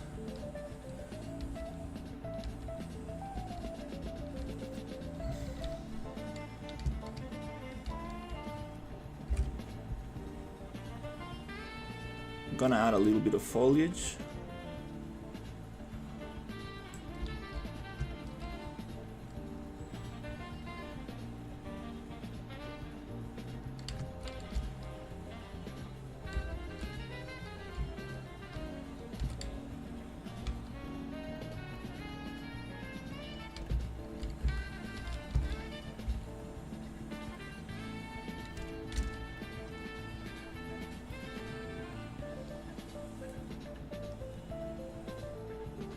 Hey, how's it going?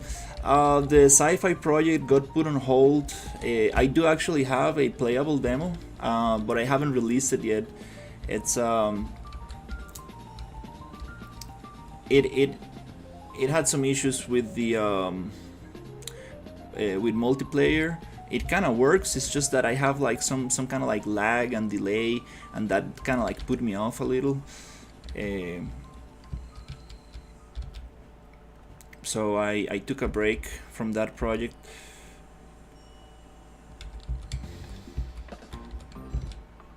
Then I worked on another project with a friend, but that also got put on hold. So now I'm making something way smaller.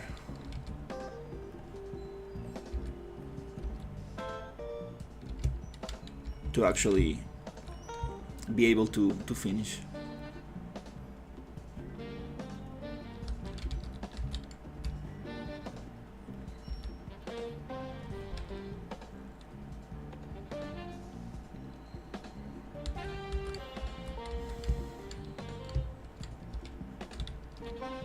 Oh yeah, that stone tunnel, that feels pretty empty. Absolutely.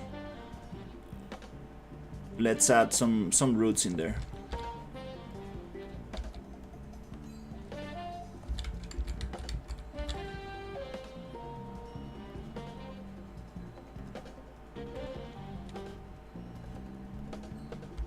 A lot of need to add a little bit more of like broken wood on the edges. That will also, so nice, a nice filler.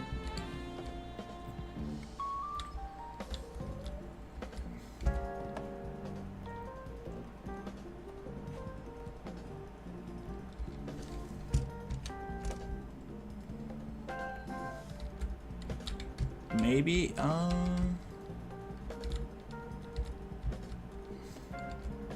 maybe something like this. That's not exactly the kind of roots I want, but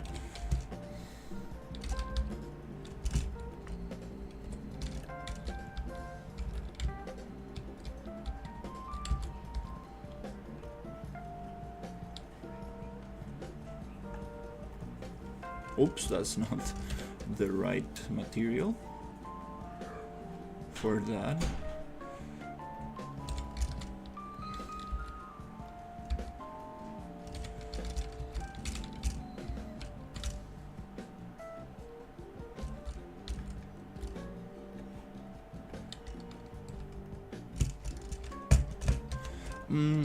I do have other roots, but I'm not sure how they're gonna look in here.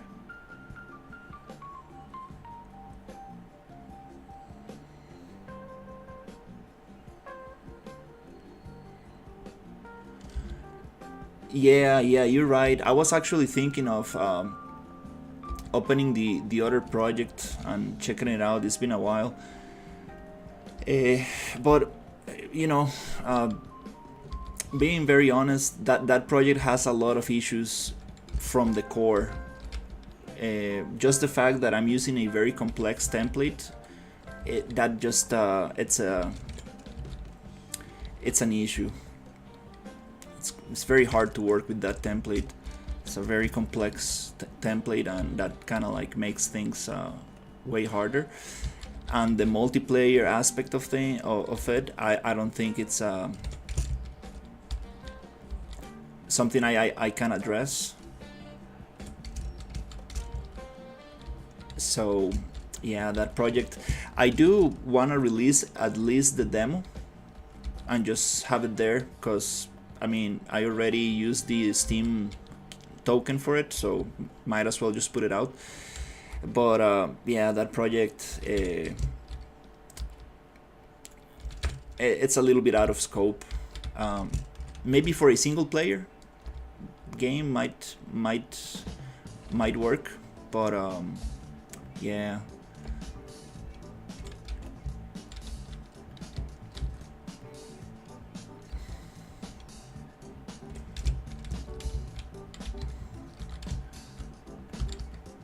Yeah, it got a little bit out of hand too quick.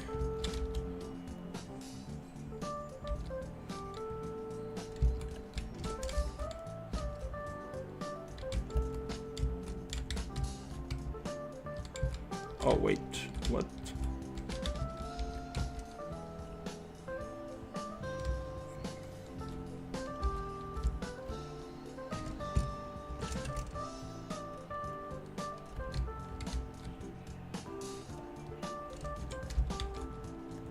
Not exactly the kind of roots I was imagining, but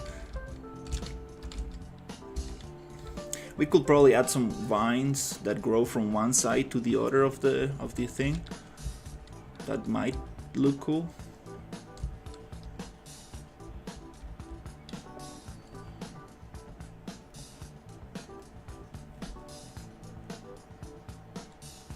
I appreciate it.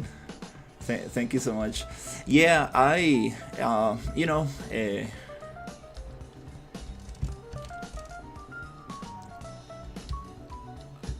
I think there's a lot of value on doing your own systems from scratch and keeping your game small. I think that's what everybody talks about.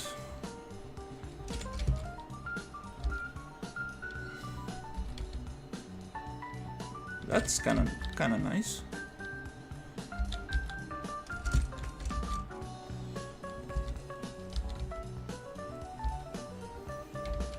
But for sure it could be a nice boomer shooter. Just kind of like, that's initially what I wanted to do with the project. And that's actually kind of like what it is. It's just that there's this delay on multiplayer for the client, and that really got me down.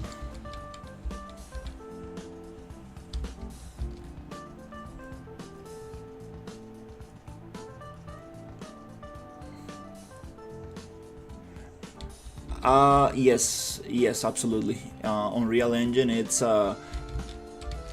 great for lighting. Unity, I've used Unity, and I know what you're talking about. Unity, it's very painful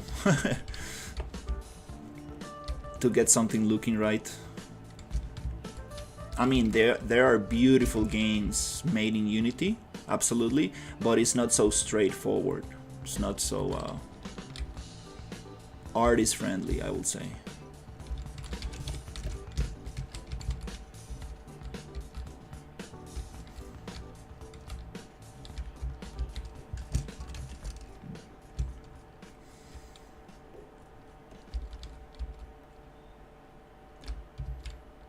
Yeah, this actually kind of looks nice.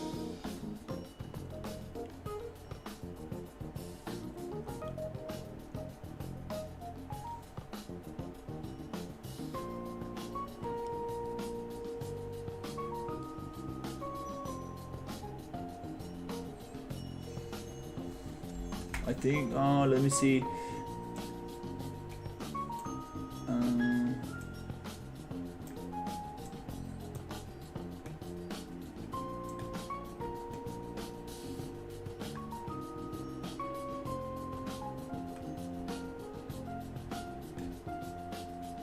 Yeah, I see what you're saying. I need to think about how to fix that.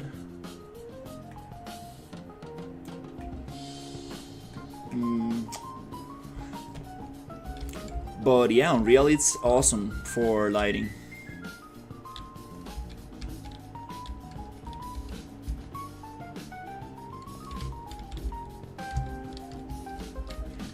Just take in consideration, if you're gonna use Lumen, it's gonna take a hit on performance, a big hit on performance.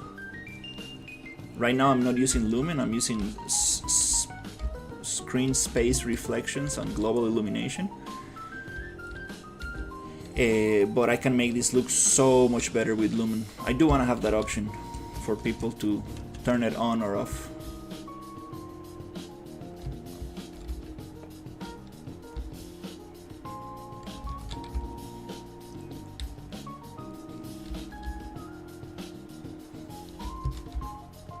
Alright, let's add this somewhere here.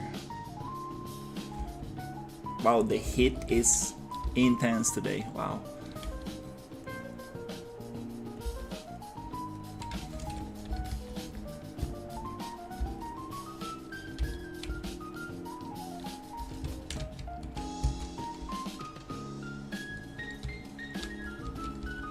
That looks kind of nice.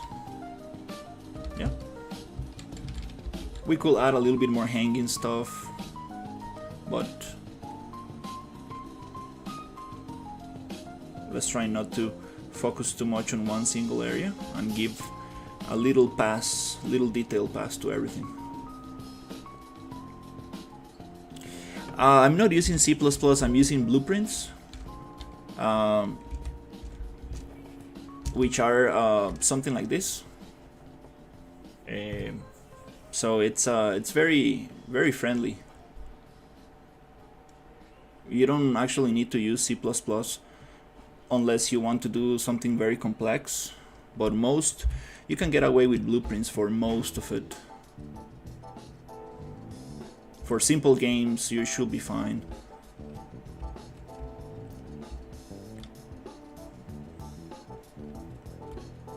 C++ is for more complex systems.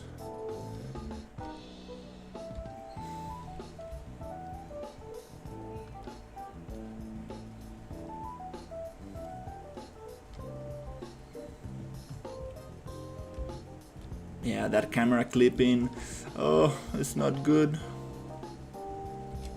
Cannot have that camera clipping like that. Yeah, that looks way more interesting, having these little things overhead.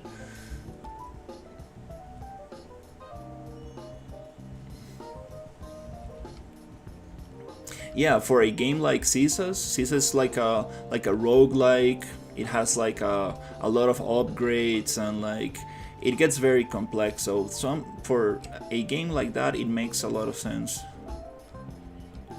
But again, like it really depends what's your background, right? If you're an artist and you don't know anything about programming, definitely don't go that route. Uh,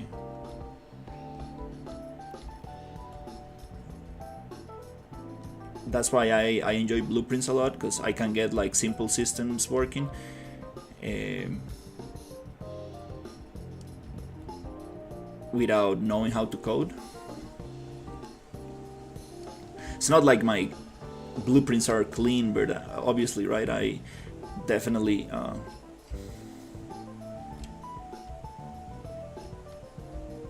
definitely need to improve on that. But yeah, for simple small games, it works. Hey, how's it going?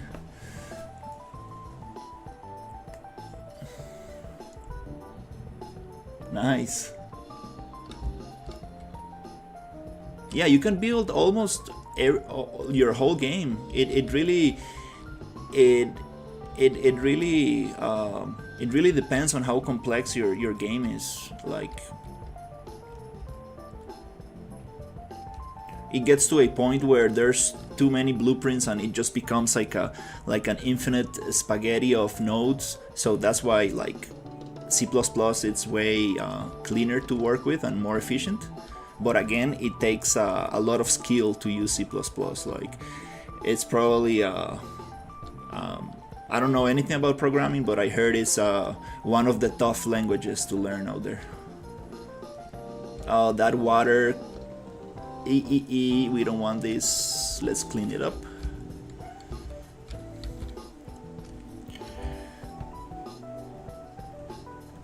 But yeah, I'm an artist, and Unreal Engine it's been like magical to me. Like the fact that you can like see things in real time, and it's just beautiful. Like it's so artist friendly. I love it. I seriously love it. I was struggling a lot with 3D just to get a nice render. I know Maya. I learned Maya in university. I'm a 3D generalist, so I know a little bit of everything. But I couldn't get good renders. Then I started using Blender and I started getting like better renders. I started doing motion graphics and like very cool stuff for like music events and stuff. Then I also started using Cinema 4D, but I decided that Blender is way more friendly.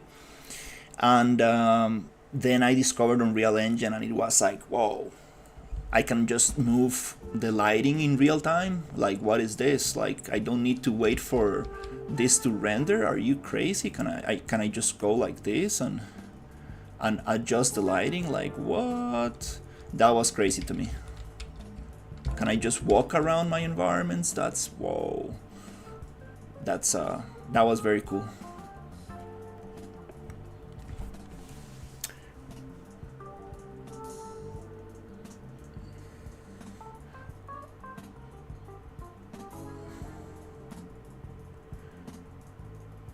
And most things they say the build to build a lot of things and most things are fine, but when you're building complex operating systems it's more than taking one after other. It will be complex pretty fast because you have to write 10 nodes to parse and list of models in property, and you end up with wrapping things in a lot of private function just because it's not possible to properly.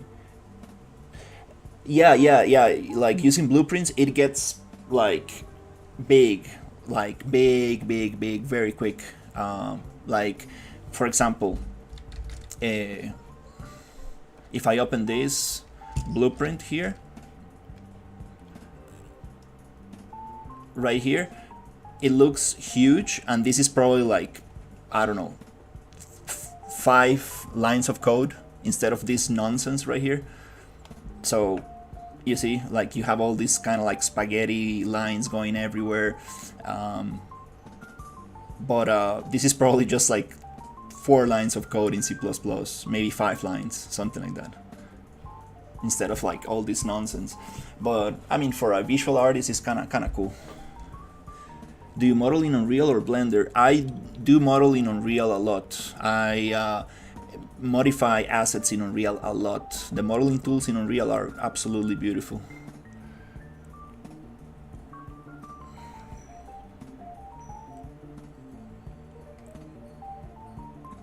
Wait, can I remake an entire area in Avatar and nobody can stop me? Not even render time? Sign me up. I mean, if you want something like Avatar, there's this beautiful showcase from Unreal Engine called the Electric Forest. This here, Electric Dreams environment. This is the closest you can get to Avatar. And there was a free asset pack, the Sci-Fi Jungle, which also looks like Avatar, but this one is just absolutely amazing. Your computer will burn for sure. You need to be careful not to overheat your PC too much, because it gets tough opening those scenes.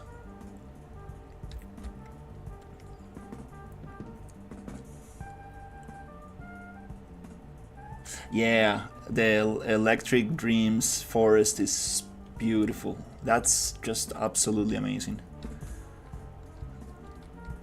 Again, it's not really for a video game, because you need a very strong computer to run that in real time. But I mean, just the capabilities of Unreal Engine, they're just going crazy.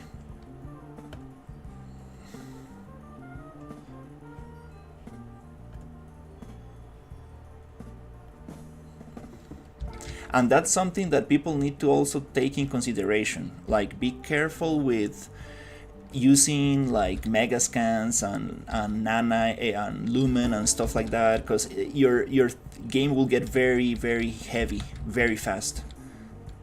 That's why I like working with stylized low poly assets. It's just so much easier. Everything's faster just like working with it.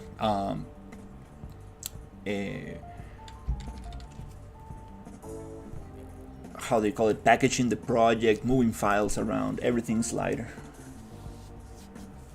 Oh yeah, definitely that scene, it's very heavy.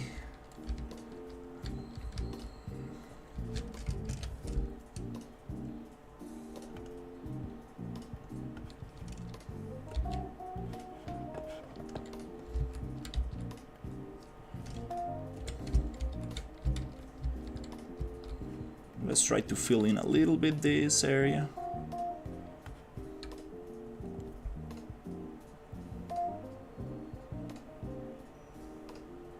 Oh, nice, yeah. Yeah, right now we have Nanite, which is, it's awesome. Like, for low poly games like mine, it might not be necessary, but I will need to do a test to see if it actually gives me a performance boost or not. The problem with Nanite is that it's heavy on the processor, so if your computer doesn't have a strong processor, it can actually hurt your frame rate.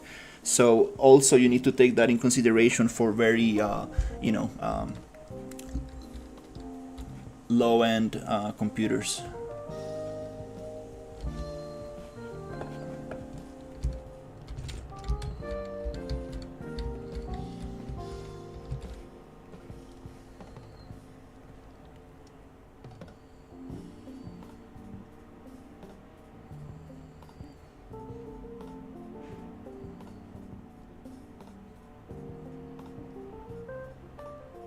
Nice. Yeah, that's true, Kane. Yeah, computers are getting stronger. People are getting better systems, so better computers. So it's going to eventually balance, and these technologies are also improving. So there's going to we are getting close to actually getting to that point where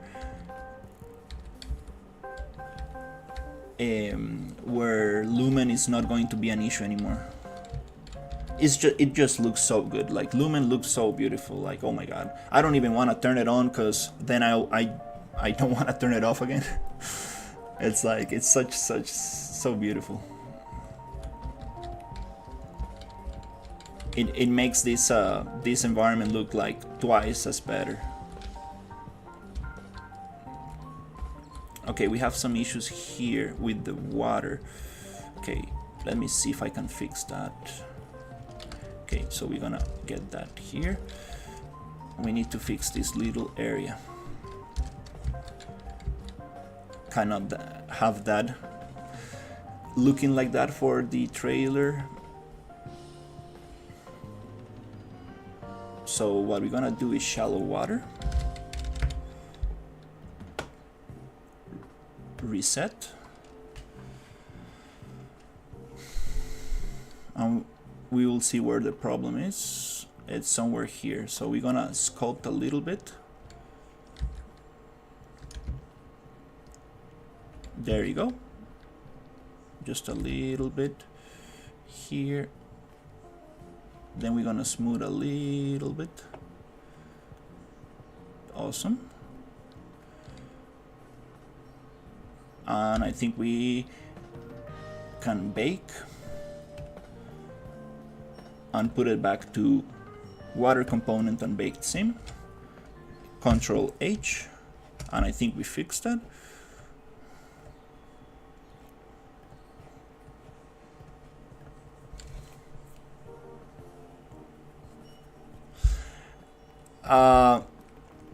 I need to show you. The issue with that is that it's very hot right now. It's like 1:37 p.m. and today is a crazy hot day in Costa Rica. So I kind of don't want to turn it on for now. All right, this area is looking good. Let's move the raft a little.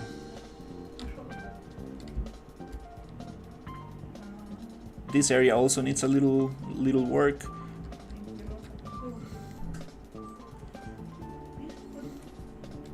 Somewhere here, let's see.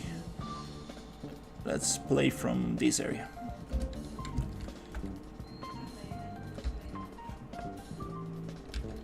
It's so cool because I'm like spawning the characters on the raft, so I can just move the raft around and the player just spawns in there.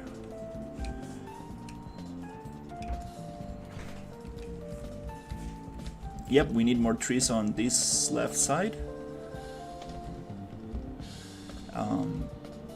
And the reflections look so much better with lumen, like so much better.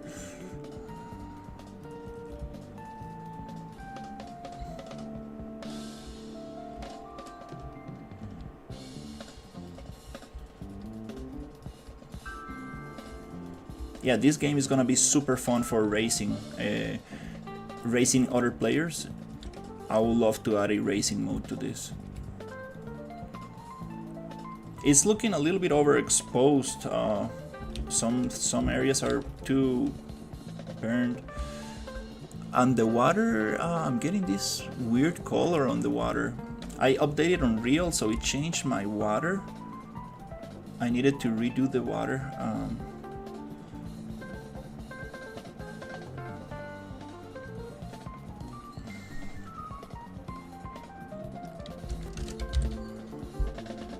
Oh yeah, the color is wrong. Absolutely, that's why.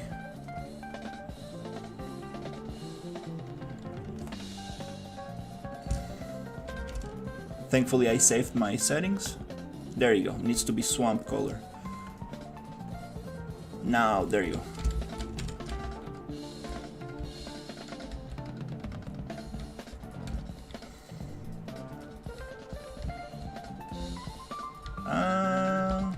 maybe that area is a little bit too deep or something.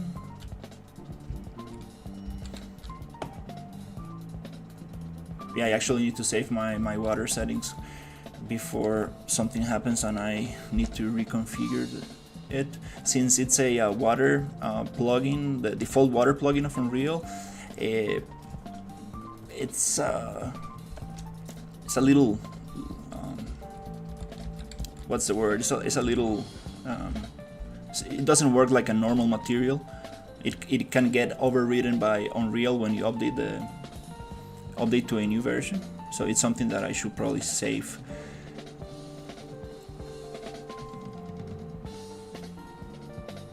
Before I lose my configuration.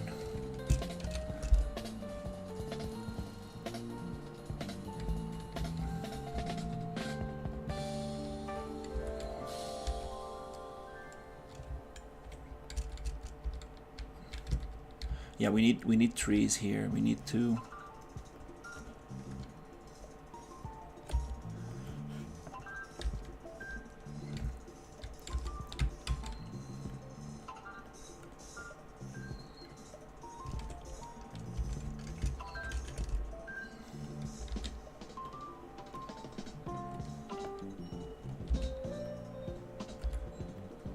Trees in the background.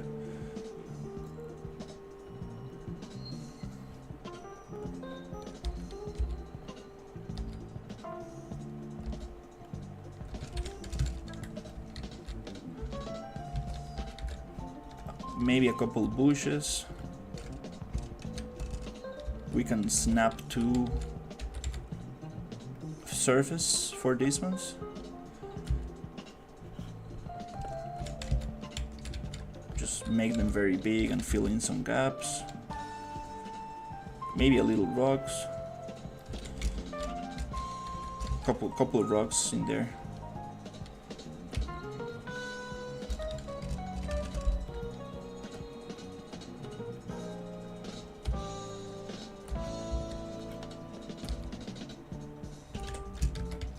Okay, that's kind of nicer.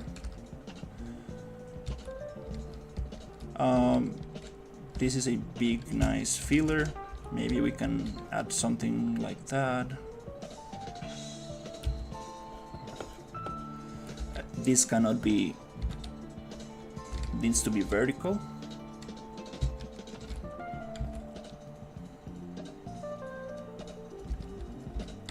Yeah, I tried Unity and wow, I just don't know how people do it. I guess if you know C#, I understand why people use Unity, because it's a very like programming focused engine. So I guess it's fun for people who know C#, but it's just it's getting a little better. I actually opened Unity the other day because I was I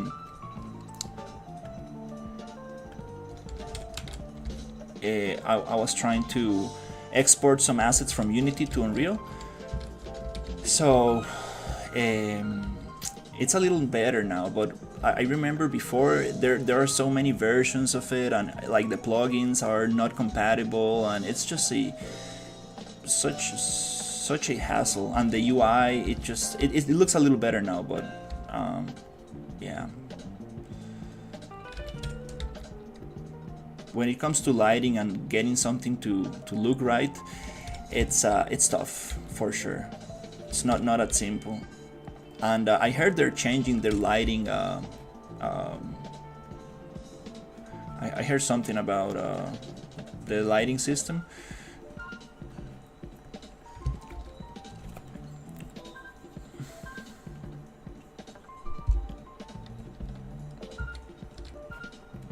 That's awesome. Actually, yeah, let's actually fill in this a little bit with some wood.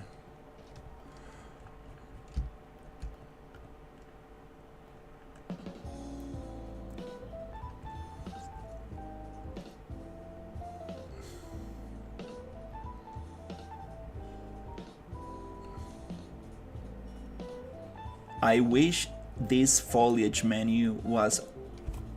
I wish I could display this entire list of props I have. This is one thing that I don't like about Unreal. This has been the same since Unreal 4. And it's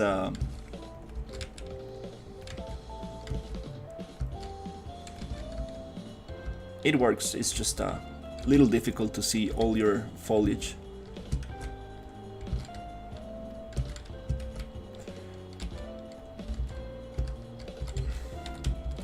Okay, trying to be careful not to add stuff where we are not gonna look.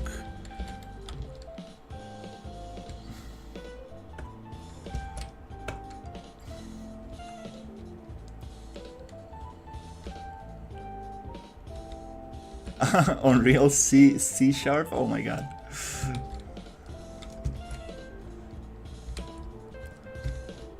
Unity will be like, okay, we are done. No more for us. No, I understand, like people who use Unity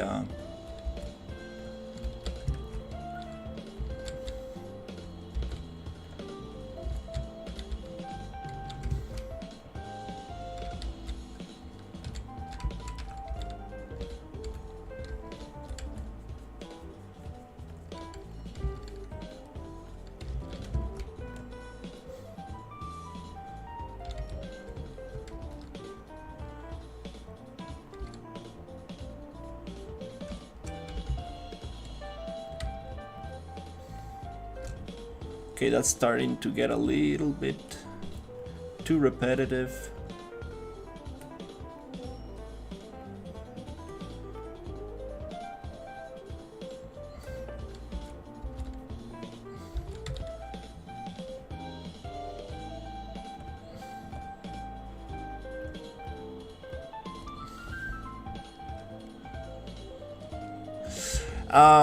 That's a very good question. I want to release the Steam page as soon as possible. I'm actually now trying to polish a little bit the environment so I can actually record gameplay. I have the game systems working decently. There's still things to improve upon, but I want to clean up this section, make it look as beautiful as possible, and I want to record a 30-second trailer and put it on Steam. And hopefully after that, I think I might do play tests or even release a demo.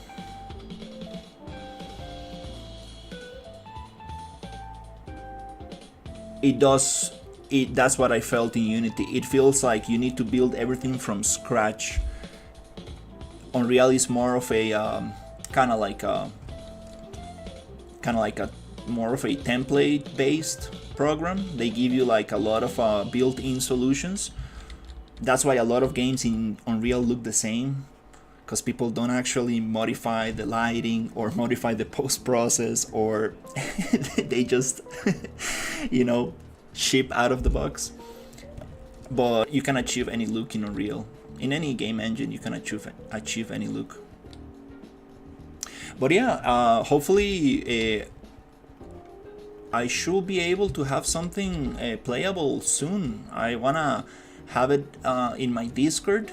I'm not sure if I'm gonna have a public demo or just playtest for people, but I need to get this game out as soon as possible to get feedback and find bugs, because I know there's gonna be a bunch of little bugs. Steam Fest is on June 15, so I have about 3 months to put a nice demo for Steam Fest. That's my goal, trying to get into Steam Fest with a nice demo, something polished that people will enjoy. That's the goal.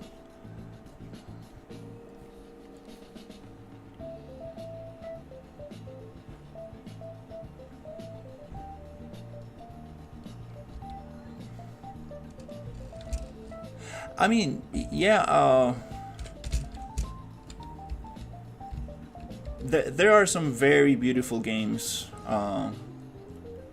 made in Unity, absolutely, which is very impressive because getting that to look, getting that looking in Unity is way harder than in Unreal. For example, Peak is a game that looks absolutely beautiful, and it actually feels like it has like Lumen on, but it's just Unity. It's just using a Unity global illumination, and it just looks absolutely beautiful.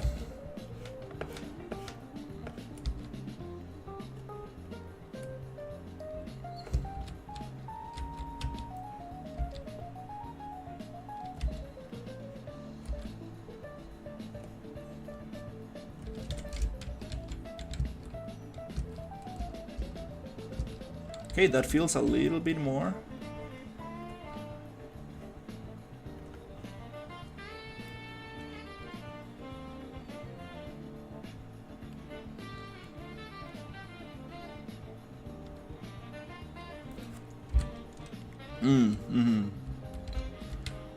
Yeah, as a indie game dev, you should be playing indie games as a great way to actually compare yourself with what's possible for a solo developer or a small team. Yeah, that looks way nicer.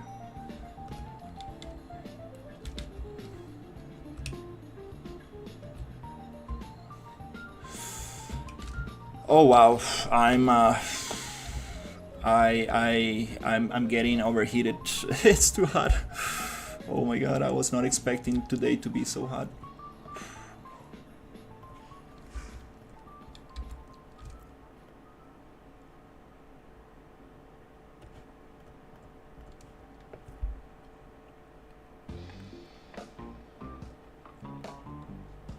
It's not solo dev friendly.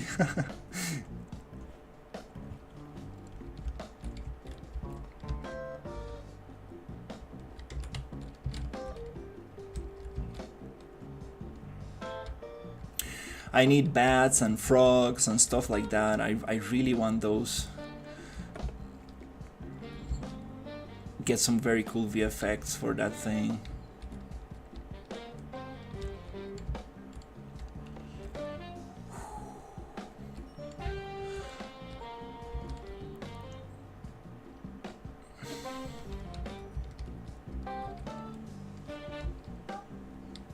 Wow.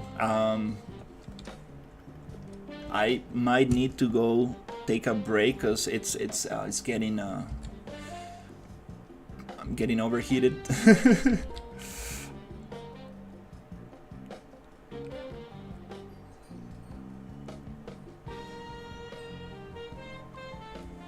Yeah, I do need air conditioner. It's wow, dude, it's insane how hot it is today.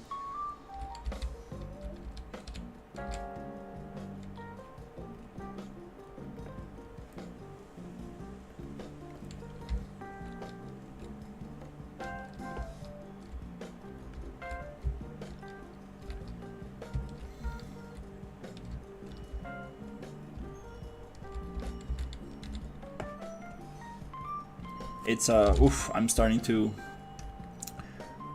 lose focus.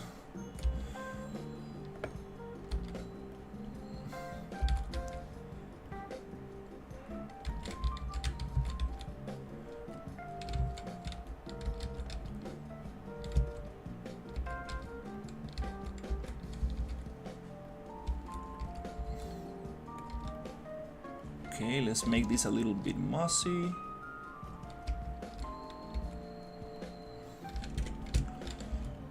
Maybe a little bit of a little bush in there.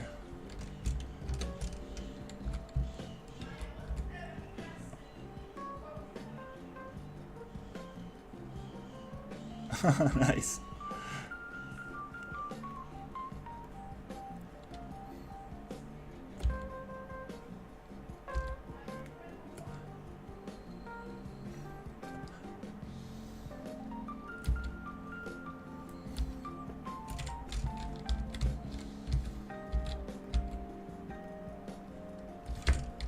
Yeah, in Costa Rica, if you don't take a shower in the morning, you're gonna have a bad time after midday.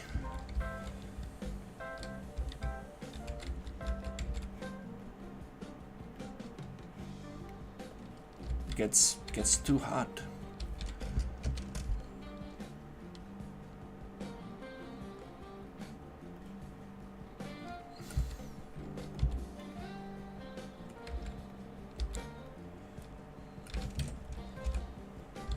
Sweet. Okay, well, it's starting to look a little bit more interesting now. I also need to have rocks outside the water.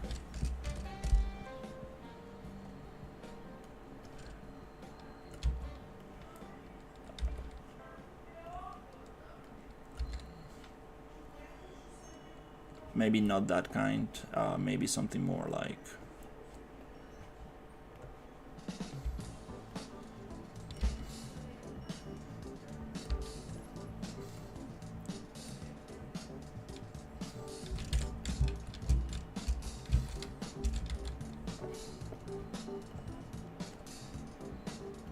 Okay. Oof, yeah. Like the temperature, I guess it's around 30 degrees.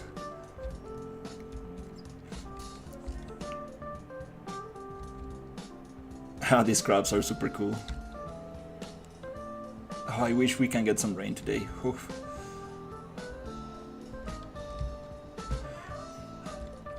Alright, well, I think we got a bunch.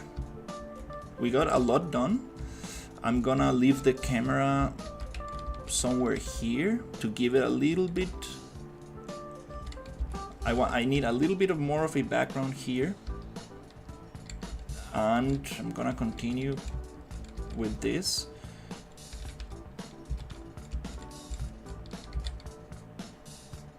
Yeah, it's coming together.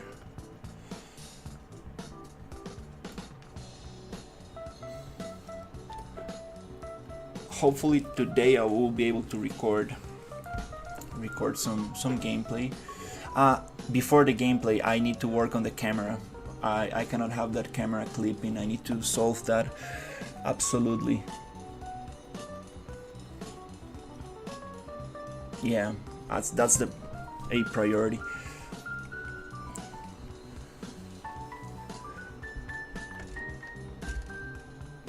Let me check.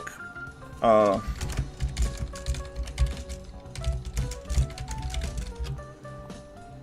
26.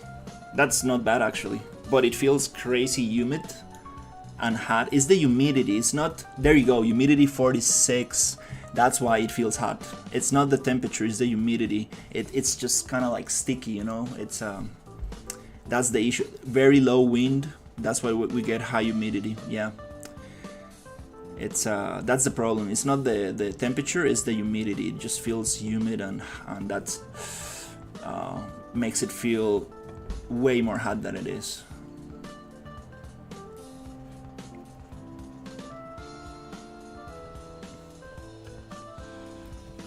All right, but let's see. We did about 3 hours. Okay, that's a good time. I trying to stream not longer than 3 hours because then I get a little tired. Oh, it's kind of nice to stream for longer, but I think it's time for me to take a break. Maybe I might stream a little bit later after the sun goes down a little. But yeah, gonna take a little break, have some food, take a shower, and thank you so much for watching, and I will see you on the next one. Take care, everybody. Goodbye.